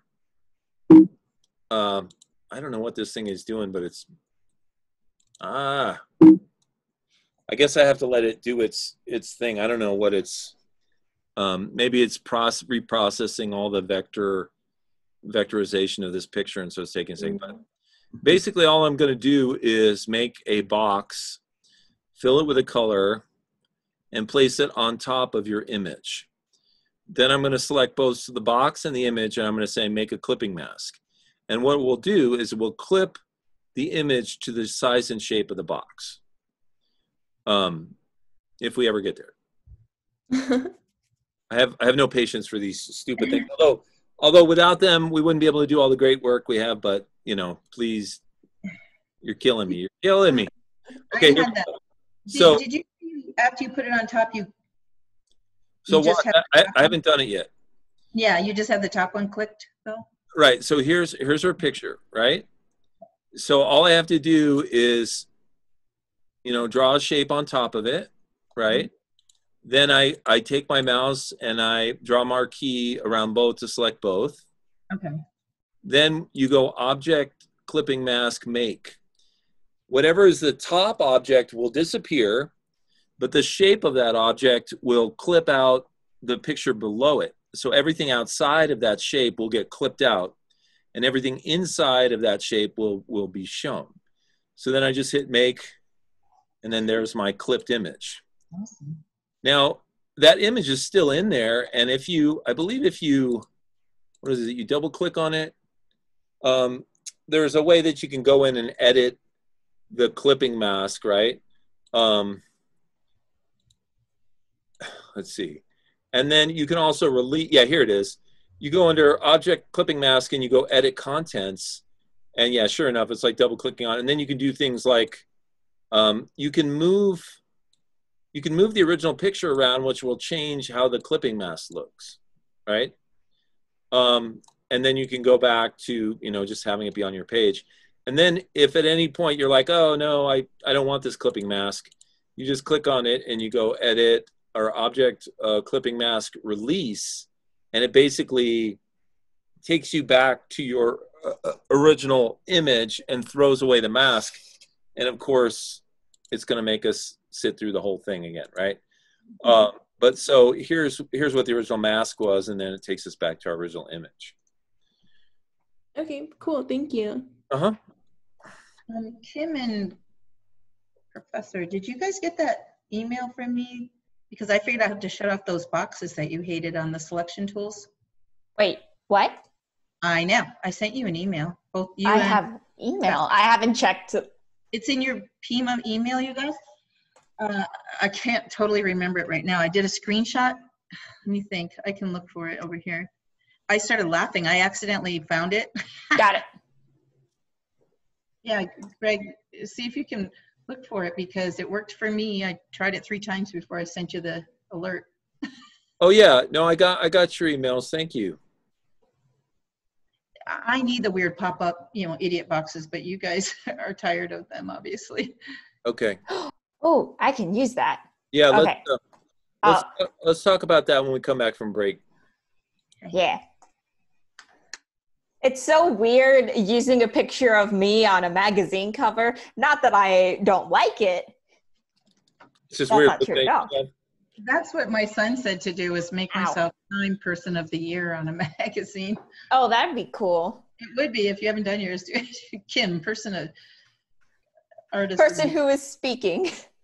Artist of the Year. Nah, I used one of my cosplay pictures. And okay, so I was just in the process of downloading the file from the class website. So let me share my screen. And here's today's website post. And what we're up to right now is an exercise. And to get to the exercise, you're going to have to download this exercise file. And that's going to be a PDF. It's going to be this one right here. And what we're doing today is we're learning about the selection tools. And then we're doing a little exercise that will allow us to use the selection tools. So let's see, let me open up. I just want to make sure I've got all this stuff open so I can read any questions from you guys. Okay. What you need to do is download this PDF file right here. And then secondarily, you need to download a second file, which is called additional file, right? And you can click on that. And then if it comes up in your screen like this, you can just right click on it and say copy image, or you can just download it and then open it up in Photoshop. Now, what I did was on my Macintosh, it just showed me the image. So I right clicked, I said copy image. You could also do save image as. And then inside Photoshop, I'm just going to go File, New, and then hit Create, and then hit Edit, Paste, and it's going to put in that file that I copied off the internet. Now, by the way, you guys, Mia was nice enough to share some information she found on the web. These little things that pop up are called tooltips. And they're kind of annoying. And if you want to get rid of them, if you go into your preferences, which I believe is under either File or Edit on the PC, on the Photoshop for the Mac, it's under Photoshop Preferences, and you go under Tools, there's this, right here at the top, there's this thing called Show Tooltips and Show Rich Tooltips, right? And the rich tooltips are the ones with the videos and stuff in them. And the regular tooltips are just like when you roll over buttons. So let's see what happens if I uncheck Show Rich Tooltips and hit OK. Now when I roll over these things, I don't get those big pop-up videos, right? However, when I roll over, let's see. Let me see if it will. Oh, it looks like it turned off. Oh, here we go. Yeah, when I roll over regular buttons and stuff, it'll give me the regular tooltips, which are the little pop-up names. But it did get rid of those big annoying video pictures that used to came up. So that if you want to do that yourself, you can. Okay, so what we're going to learn today is we're going to learn about the selection tools. Now, it says here on the PDF, learn how to use various selection tools, learn how to make selections and put on a new layer, learn how to duplicate layers, and learn how to resize, rotate, etc. using transform. Okay. So we've got selection tools, layers, and transform. Okay. So what I would like you guys to do is have everybody you know, download the PDF and open that up, and that's the instructions, and then get a copy of this file called additional file, copy it, paste it into Photoshop, or save it to your computer and open it in Photoshop, right? Now, once you've done that, what we have to do is we have to take each of these items, we have to select it off of this base layer, and we have to put it onto a new layer and name it, right? So let's start with this big piece of melon right here. There's different ways that you could select that, right? Up here in Photoshop, you have these geometric selection tools. So for example, there's a rectangle, there's a ellipse, there's a single row marquee, a horizontal and single column marquee tool, vertical. Now I could click on the ellipse tool because this is a pretty elliptical shape, and I could probably draw out an ellipse and get most of this melon, right? But I wouldn't get all of it, and it would be pretty hard to, you know, make the selection so perfect that I got most of the melon, right? Well, you can see right here, I came pretty close, but I got a little junk on the edges, a little white on the edges. So you have these geometric tools which you can use, but they'll work a lot better for something like this little thing here. I can't quite tell what that is. I think it's a cantaloupe.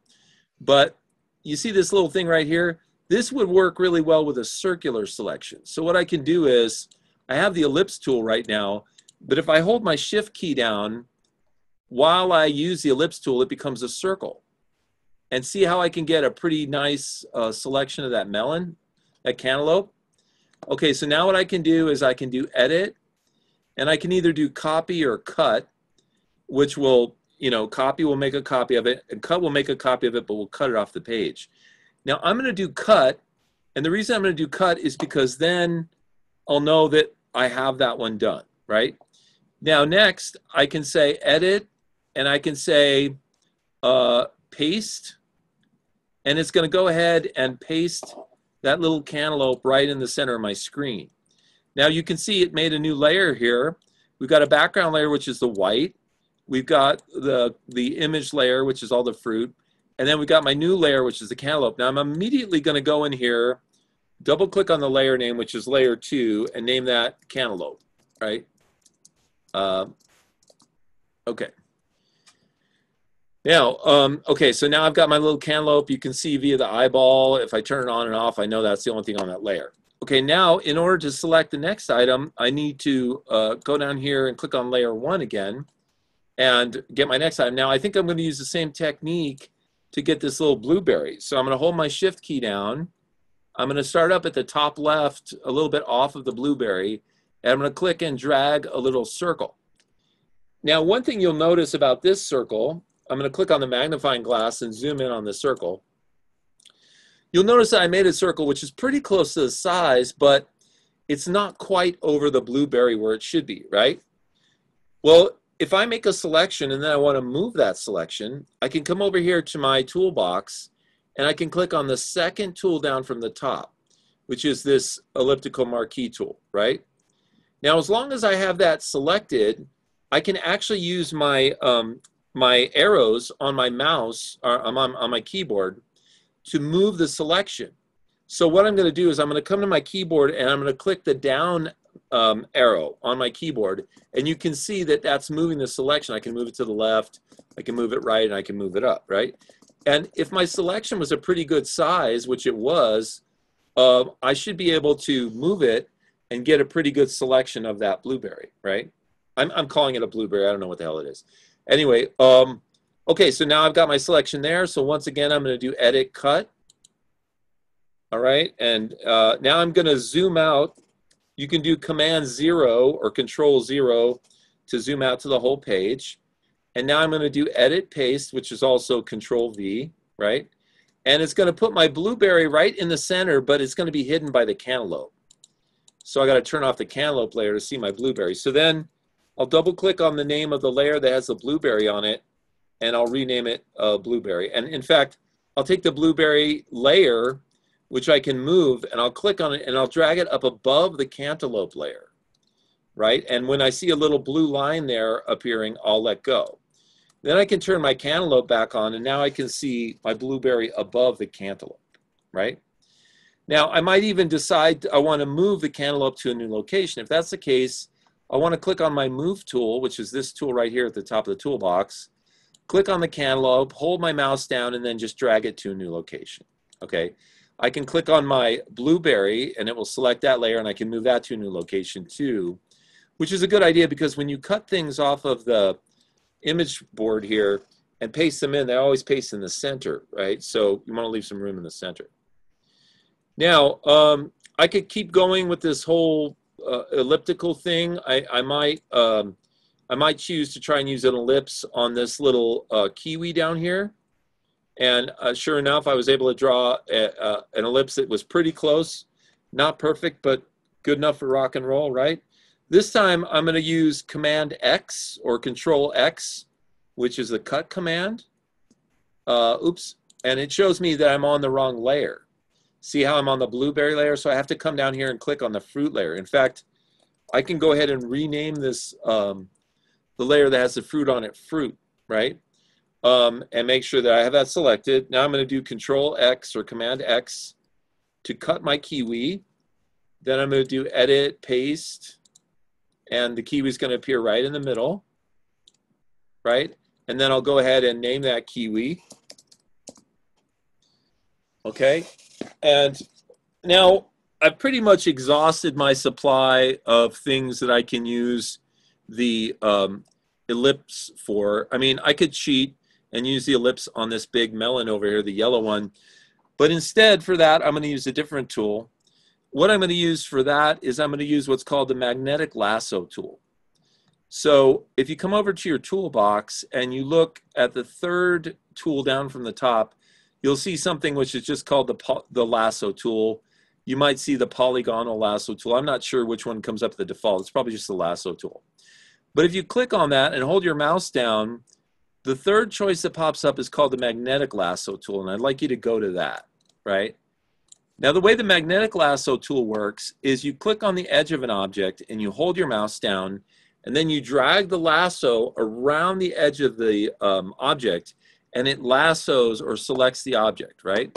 So what I'm going to do, I'm going to click on my magic lasso. I'm going to click at the top of this melon, and I'm simply going to drag the lasso down along the edge of this melon. Now, it doesn't have to be a perfect drag. It might move a little to the right and left, and that's fine, you know. But what I'm going to do is I'm going to drag it all the way around the melon, and then when I get all the way back to the beginning, I'm going to go ahead and let go. Now, what that does is it does a rather perfect selection of this melon, right? And the reason the selection is so good is because it's just surrounded by white, so it's easy for Photoshop to differentiate between the yellow pixels of the melon and the white pixels of the background. So now what I'm going to do, I'm going to make sure I'm going to click on the fruit layer here to make sure I'm on the base layer. I'm going to do, you know, edit cut again, and then I'm going to do edit paste. And of course you can use Control X to cut and Control V to paste if that works for you, right? So now I'm going to name that layer melon and just move it. Oops, I'm still on my lasso tool, so I got to double click so that forms a little selection, and then I got to click. Well, let me show you guys how to deselect the lasso tool. If you're on the magnetic lasso tool and it's just forcing you to pull your cursor around, and just double click and it will make a selection like this, and then go up to select and choose deselect. And now it will turn off the selection. Now you can go click on a different tool like this move tool and just move, you know, your melon over where you need it to be, okay? Now I've got 1, 2, 3, 4, 5 more objects here. For most of these objects, the magnetic lasso will work just fine. But let me show you some of the other, we have like 3 other selection tools that can be used, right? So, okay, so far we've talked about the geometric selection tools, which are like the rectangle and the ellipse, right? We've used the magnetic lasso, but also there's something called the regular lasso tool. And the regular lasso tool is more like an organic selection. You can just select a weird shape and it will go ahead and make that selection. Now that's not really going to help me as much as the magnetic lasso will in these particular cases. So I'm not really going to use the regular lasso tool on any of these, but you should know that that exists in case you want to get sort of an organic, crunchy selection. That's the lasso tool. Now, the opposite of that is what's called the polygonal lasso tool.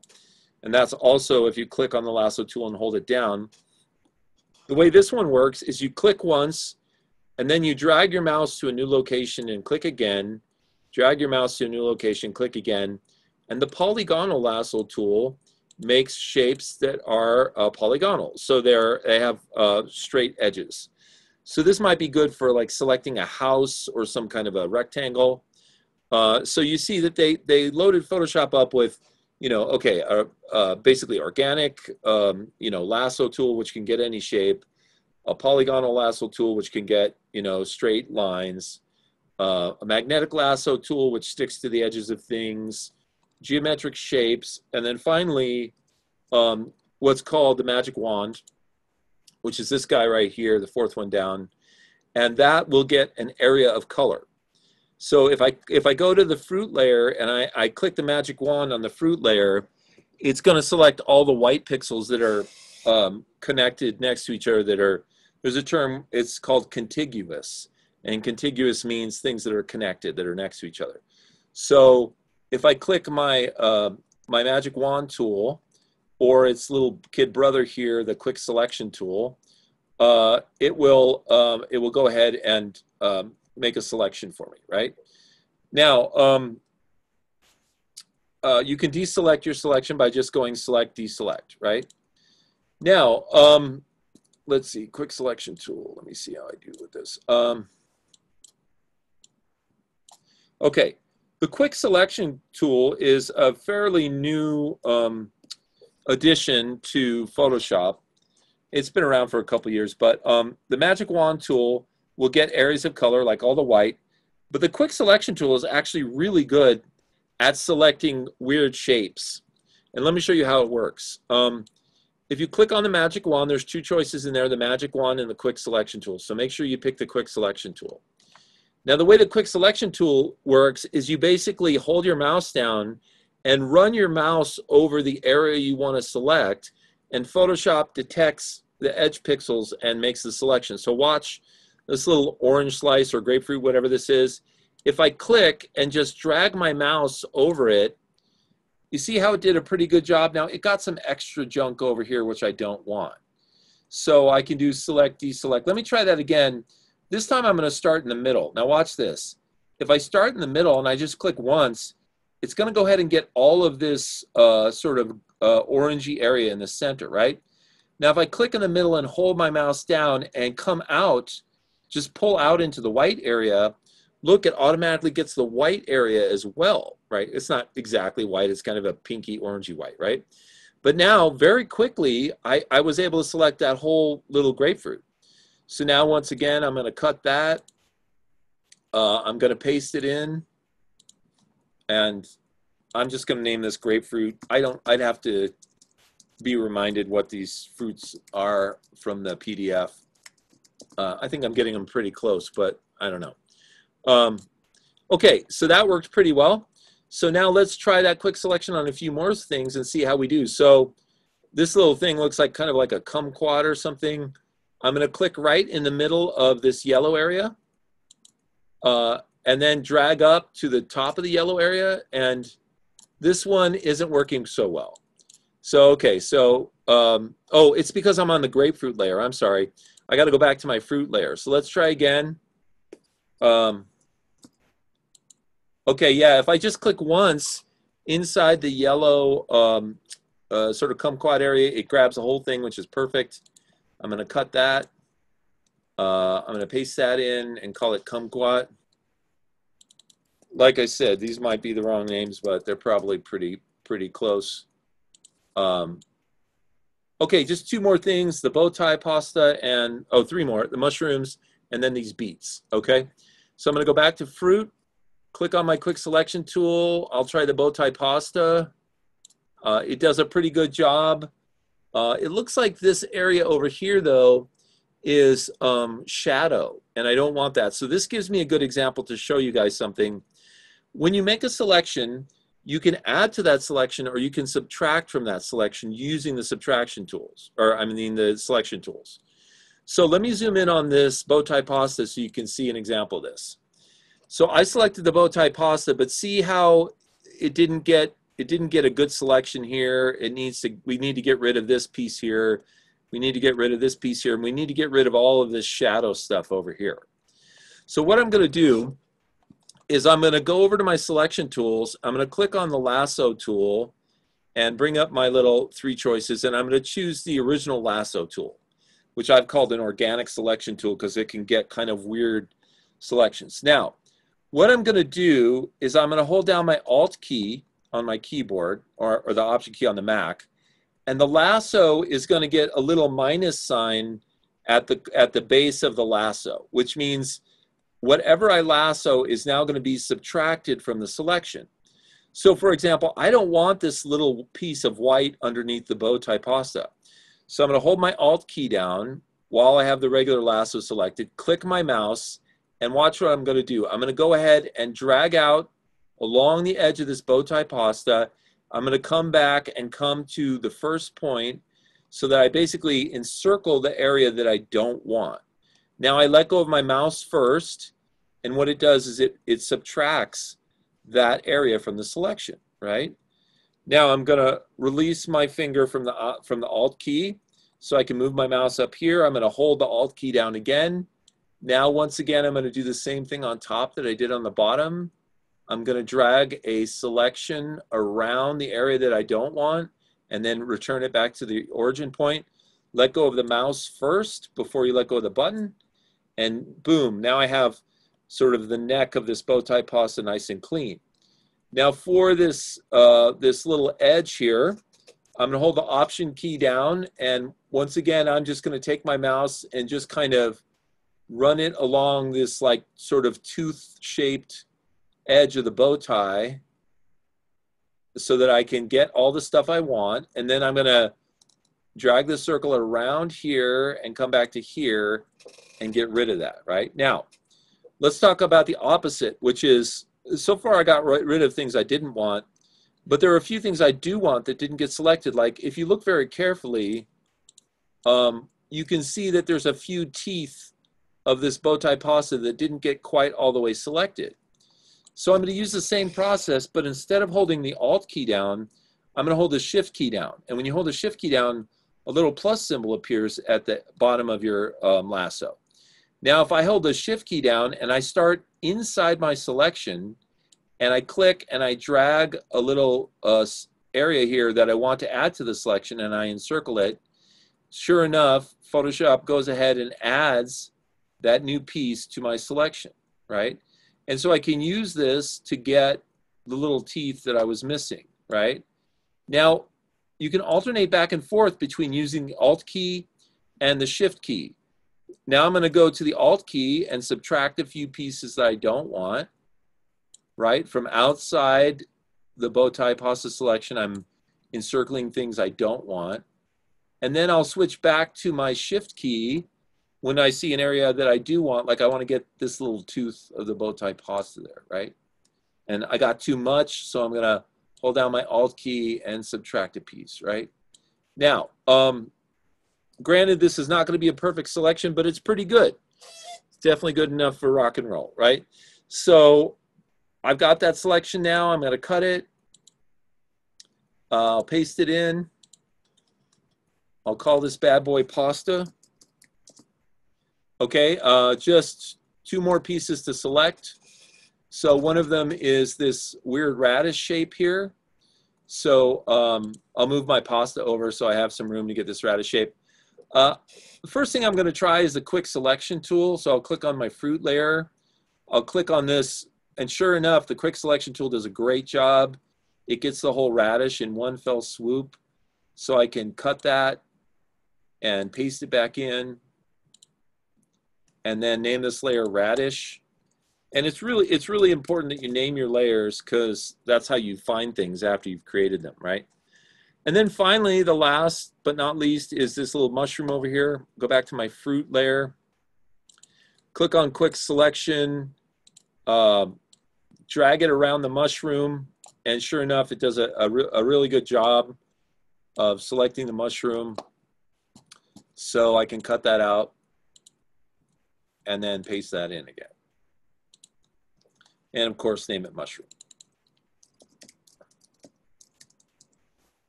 Now, now that I've got all of my objects cut off of the back, I can turn the fruit layer off, and I can click on my selection tool at the top of the toolbox, and I can click on each of these objects and drag it to a new location so that I can easily see everything, right? Okay, so now I'm ready to do the assignment, which is to make this little sort of Mr. Potato Head guy, this guy right here. Oops, clicked on the wrong thing, sorry. Make this little Mr. Potato Head guy with the all of the little objects there. Now, a couple things you'll need to do. You'll need to duplicate some layers, and you'll need to use the transform tools, right? Now, for example, you can see that we have 2 little cantaloupes and 2 blueberries. We have the sort of center part of that grapefruit that needs to be cut out. We've duplicated the radish and flipped it over, and looks like we squashed the bow tie pasta a little bit. So let's look at some of those things, how we're going to do some of those things. So first, let's talk about the layers palette and how we're going to use the layers palette for this project. So if I go here to Photoshop and I look at my layers palette, let's say that I wanted to make a copy of this cantaloupe so I can make his eyes, right? Like I can drag one of the eyeballs up, one of the cantaloupes up here because it's going to be the eyeball, right? Now the easiest way to make a copy is to drag that cantaloupe layer down to this new layer icon. Let's see, I have a couple questions here. How do I move, sorry, I haven't seen these for a while. How do I move object to different layers, and how do view what's under a layer? Okay, so how do you move an object to a new layer? Good question. So let's say that we wanted, let's say for whatever reason, I wanted to take my little cantaloupe and I wanted to put it on this grapefruit layer, right? What I would have to do is select everything on the cantaloupe layer and then paste it on top of the melon layer, and then I'd have to do something called merge layers, right? So let me show you how that works. So here's my little piece of cantaloupe, and you can see it right here. If I click on this and drag it down on top of the create new layer icon, this square with the little plus symbol, it will make a brand new copy of the cantaloupe layer called cantaloupe copy, right? Now, if I take that, I'm just going to put this over here, right? If I take the cantaloupe copy and I drag it down until I see a blue line appear right above the melon layer, right? Now my cantaloupe copy is sitting right on top of the melon layer. Now, if I want these two to be the same layer, I have to click on the cantaloupe copy, click on the hamburger menu up here, and I have to choose merge down. And what merge down does is it takes the top layer and merges it with the layer beneath it. So if I click merge down, now you see cantaloupe copy disappeared, and basically that cantaloupe copy layer merged with the melon layer. It's all one layer, right? Okay. So how do you, so that's how do I move objects to different layers, right? Now, how do you view what's under a layer? Well, the best way to view what's under a layer is just to turn the eyeball off, right? Like, let's say that this melon was covering this like piece of grapefruit. All I have to do is turn the eyeball off and I can see what's under there. Okay, next question. Is there a way to create a new canvas? From Luke, right. There is a way to create a new canvas. All you have to do is go File, New, and then go ahead and pick what size you want. This is just like Illustrator in that you could choose print and it would automatically make an 8.5 by 11 document, either portrait or landscape, or you could even just put your own dimensions in here and hit create. And that will make a brand new canvas for you to work on. Now that canvas will be a separate document, and you'll have to cut and paste everything from this to that new document. Now let's say that you didn't, instead of creating a new document, you just wanted to reformat this document. Well, there is something called image size under here, right? You can change the size of your image. And there's also something called canvas size, right? So let's say, you know, this image right here is currently, let's say it's 8.5 by 11, but the 11 is going this way. And what we really want is we want the 11 to go up and down, right? Now, there's two ways you could do this. You could go under canvas size, image canvas size, and you could change it from, well, I guess the actual size is 9 by 6, right? You could change these numbers so that this top one was the 6 and this was the 9, and you'd probably get an error message that says, oh, if you do that, you're going to cut off some objects, right? But an easy way to do it, there's also a rotate image option in Photoshop. So you can go image rotation, and you can say you want it to move 90 degrees either clockwise or counterclockwise, right? So if I want this thing to turn what's to my left, I can say image rotation 90 degrees counterclockwise, and we'll take the whole image with everything on it and flip it 90 degrees, right? And so now I can work with my document in this format if I want, right? Okay, so so that's a little bit about layers, right? Let's talk about the transform options that you have.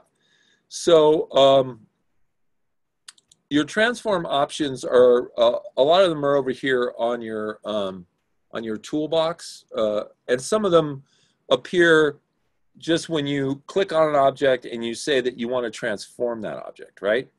So let's take this melon for example, right? If I click on the melon, here's a quick key command that's going to be really important to you. Hold down your control key if you're on a PC and hit the letter T as in transform. Of course, you have to click on an object first. So, you know, make sure you have your selection tool here. Click first on an object, hold down your control key or command on the Mac, and then hit the letter T. Now, T stands for transform. And what it's going to do, it's going to put a marquee around your object. Now, this is a transformation marquee. And this will allow you to rotate and scale your object, right? To scale the object, grab one of the handles and simply pull it in towards the center or move it out at a 45-degree angle, and it will do what's called proportional scaling, right?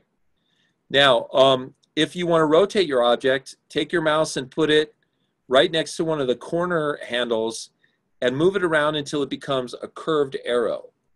And then when it does become a curved arrow, click on it and start to drag either clockwise or counterclockwise to move your object around. So if I wanted my melon head to, you know, move to be straight up and down, I could do that. Now, once you're done with your transformation, come up to the top bar and either click this little check box to say that you're done, or if you didn't like what you did, you can click the universal no symbol here to undo what you just did. Or a third option is just hit your enter button if you like what you've done. Okay, so that's a transformation. So that's going to handle scale. That's going to handle rotation. And you can even move things around when you do Control T. You can move them around on the screen, right? So, okay. Now, other things that we can do is we can flip things, right? So, for example, let's take this little radish here, this bunch of radishes. Now, we want to make his eyebrows or whatever with this thing.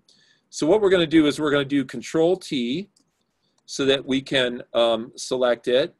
We're going to we'll transform it. So then we're going to take our mouse, put it at the edge of it in one of the corners until it becomes the curved arrow. And then we're just going to turn it until it's basically horizontal. Now, if you hold your Shift key down while you turn it, it will turn into an exactly flat line, right? Now we're all done, so we're going to hit the check mark. And now we can move this, and this is going to be his eyebrow. Now you notice this is going behind the melon, and the reason is because the radish is lower in the hierarchy here than the melon. Whatever's higher appears in front, it appears closer to the camera.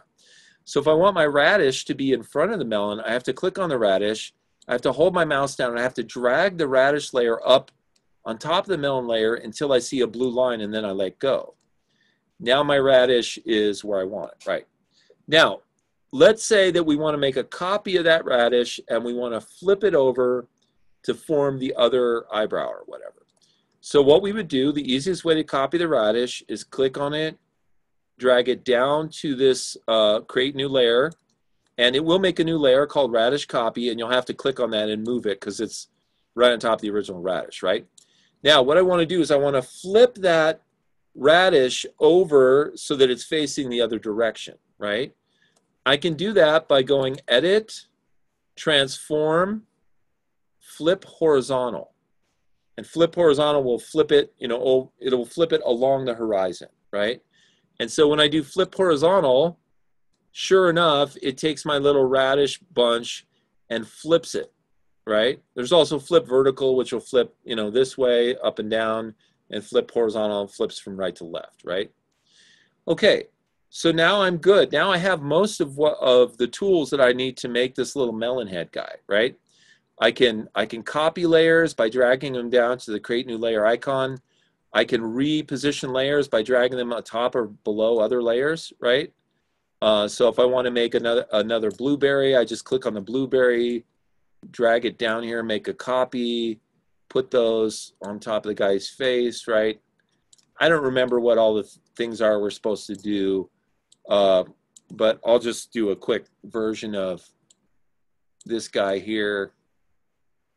I know that this mushroom is supposed to be his hat, so I'm going to do Control T, hold my Shift key down and start to rotate it so that it rotates in straight 90-degree angle. And then I'm going to drag this to the top, and I'm going to grab the mushroom layer and put it in front of the melon. You know, obviously, I'm going to have to add some canvas to the top of my document here. So I can go image canvas size. I can take this little dot which represents the image and click it to the bottom. And then I can say I want my height to be a little bigger, so maybe 11 inches, maybe 12 inches. And then sure enough, it's going to add some white space up there, right? Okay, so now I may be getting this guy wrong. I'm too lazy to check right now, but I'm just going to put all these pieces together into basically a Mr. Potato Head guy.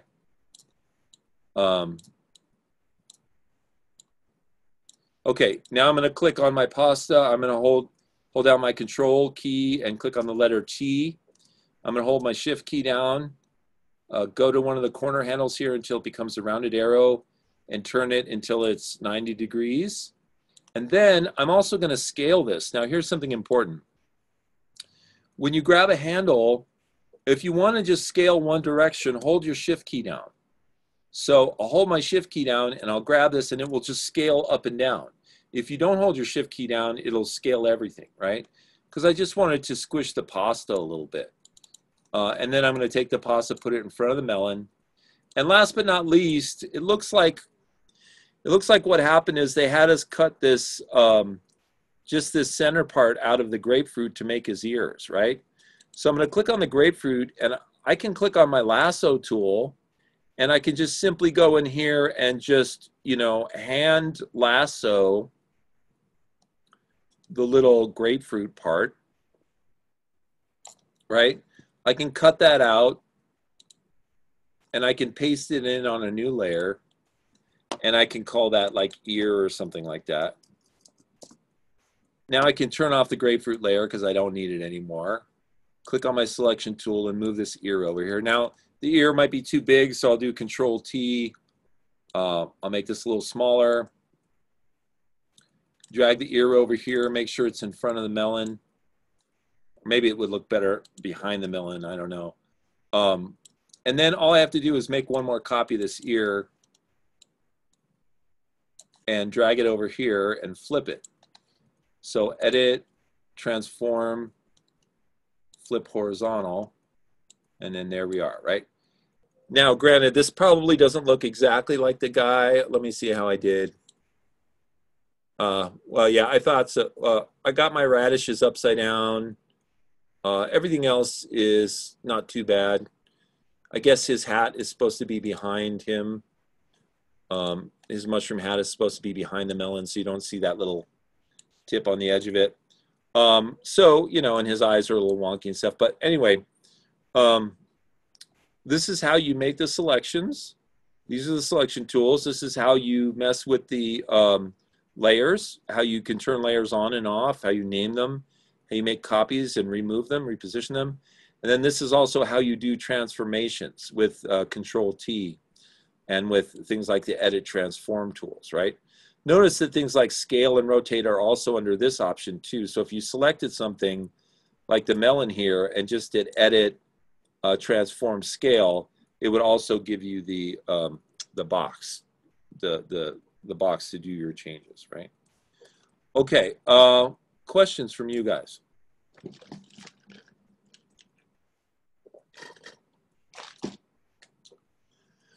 Okay.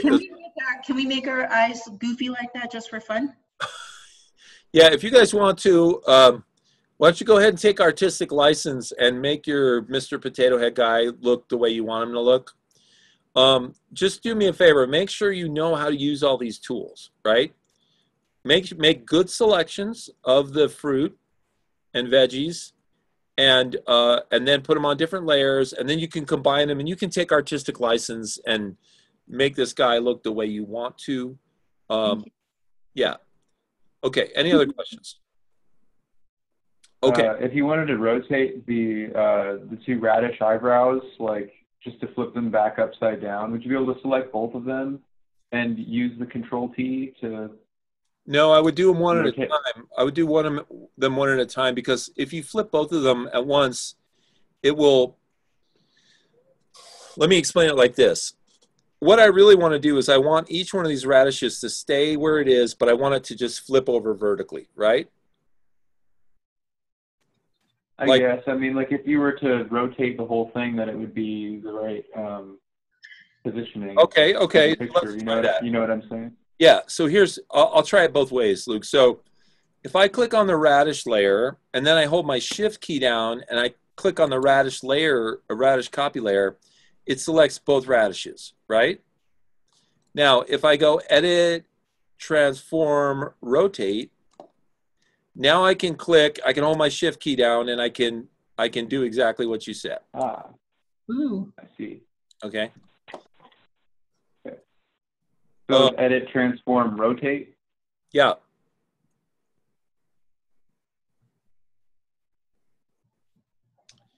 Okay, so two things, you guys. We've got this exercise that I want you to do, and I'd like you to create this and put it in your folder, and also catch up on any Illustrator work you need to do and or the Photoshop assignment. And then I have a second assignment for you, which is more for you to do on your own time, which you're really going to enjoy. And especially Kim. Especially Kim. Oh, especially me. I was about to say, what if I don't enjoy it? But if you think I'll especially enjoy it. So I saw what it is, and you are going to love it. As a matter of fact, I think it's designed. It should be called Kim. The Kim project. So for this second project, you guys are going to design a sticker. Oh, design a sticker. I already made stickers. Can I just use one of those designs? No, I want you to make a new one for us. Oh, man, okay. The torture. Oh, yeah. If you go to the class website, you can click on this link, which says sample stickers, and this will take you to Redbubble, and it'll show you some of the stickers that are there, right, to give you some ideas. And then this other link takes you to a discussion on how to make stickers for Redbubble, and it talks about the fact that whatever design you make, Redbubble is going to go ahead and automatically cut a line around the edge of your shape. So you don't really need to leave a white edge around it. You can just go, you can just design your design, and Redbubble will automatically cut it out and leave a little, 1/8 of an inch around the edge, right? Now you do have to decide if you want your sticker to have a white background or be transparent. And if it's going to be transparent, it just means you don't put any color back there and you save it in the PNG format, which will make the background transparent, right? If you want it to have a white background, just, make it on white. And then, so take a look at this article when you get a chance. They also talk about the fact that you want to clean up any stray pixels that are out there so that their computer doesn't accidentally think it's part of the art and make extra room for it when it's doing the little key line around it for how it's going to be die cut, right? So take a look at this article. This will give you some insight, and take a look at some of these stickers. Those will give you inspiration. You can design one sticker, or you can design several. And then if you like, you can upload them to Redbubble and sell them. Okay, so once again, do the potato head guy, and then work on your sample, work on your stickers. Oh, now I really got to finish this. Is the Redbubble, the way that they're going on your outline of the design, it reminds me of that magnetic tool. I don't understand what you're saying. A bad medic tool? Magnetic. Oh, magnetic. What reminds you of the magnetic tool? The way that they do the die cut? Well, they cut around all the edges. Yeah, if there was any dots outside, it would interpret them. Yeah, it is like that. Let me see if I can show you a sticker I made. Thanks.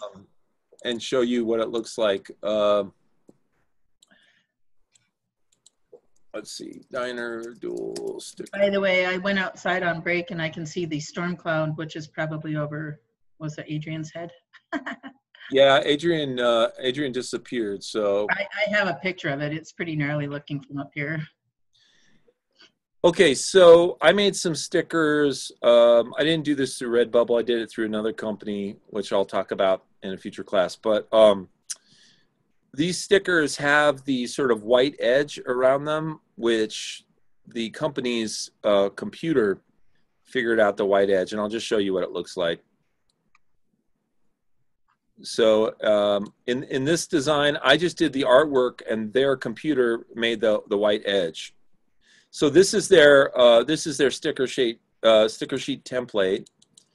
And see, what I did was I designed this artwork in the center with the plate and the fork and the knife, and their computer drew this key line around here, which is the die cut.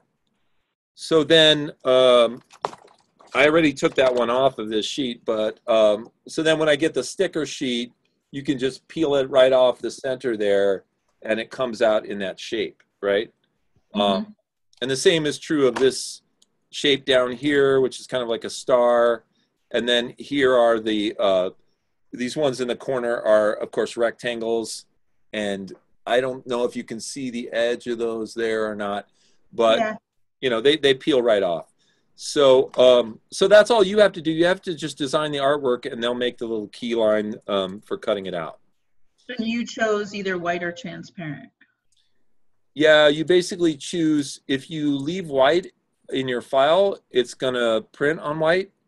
And if you leave it transparent, then, well, actually, let me restate that.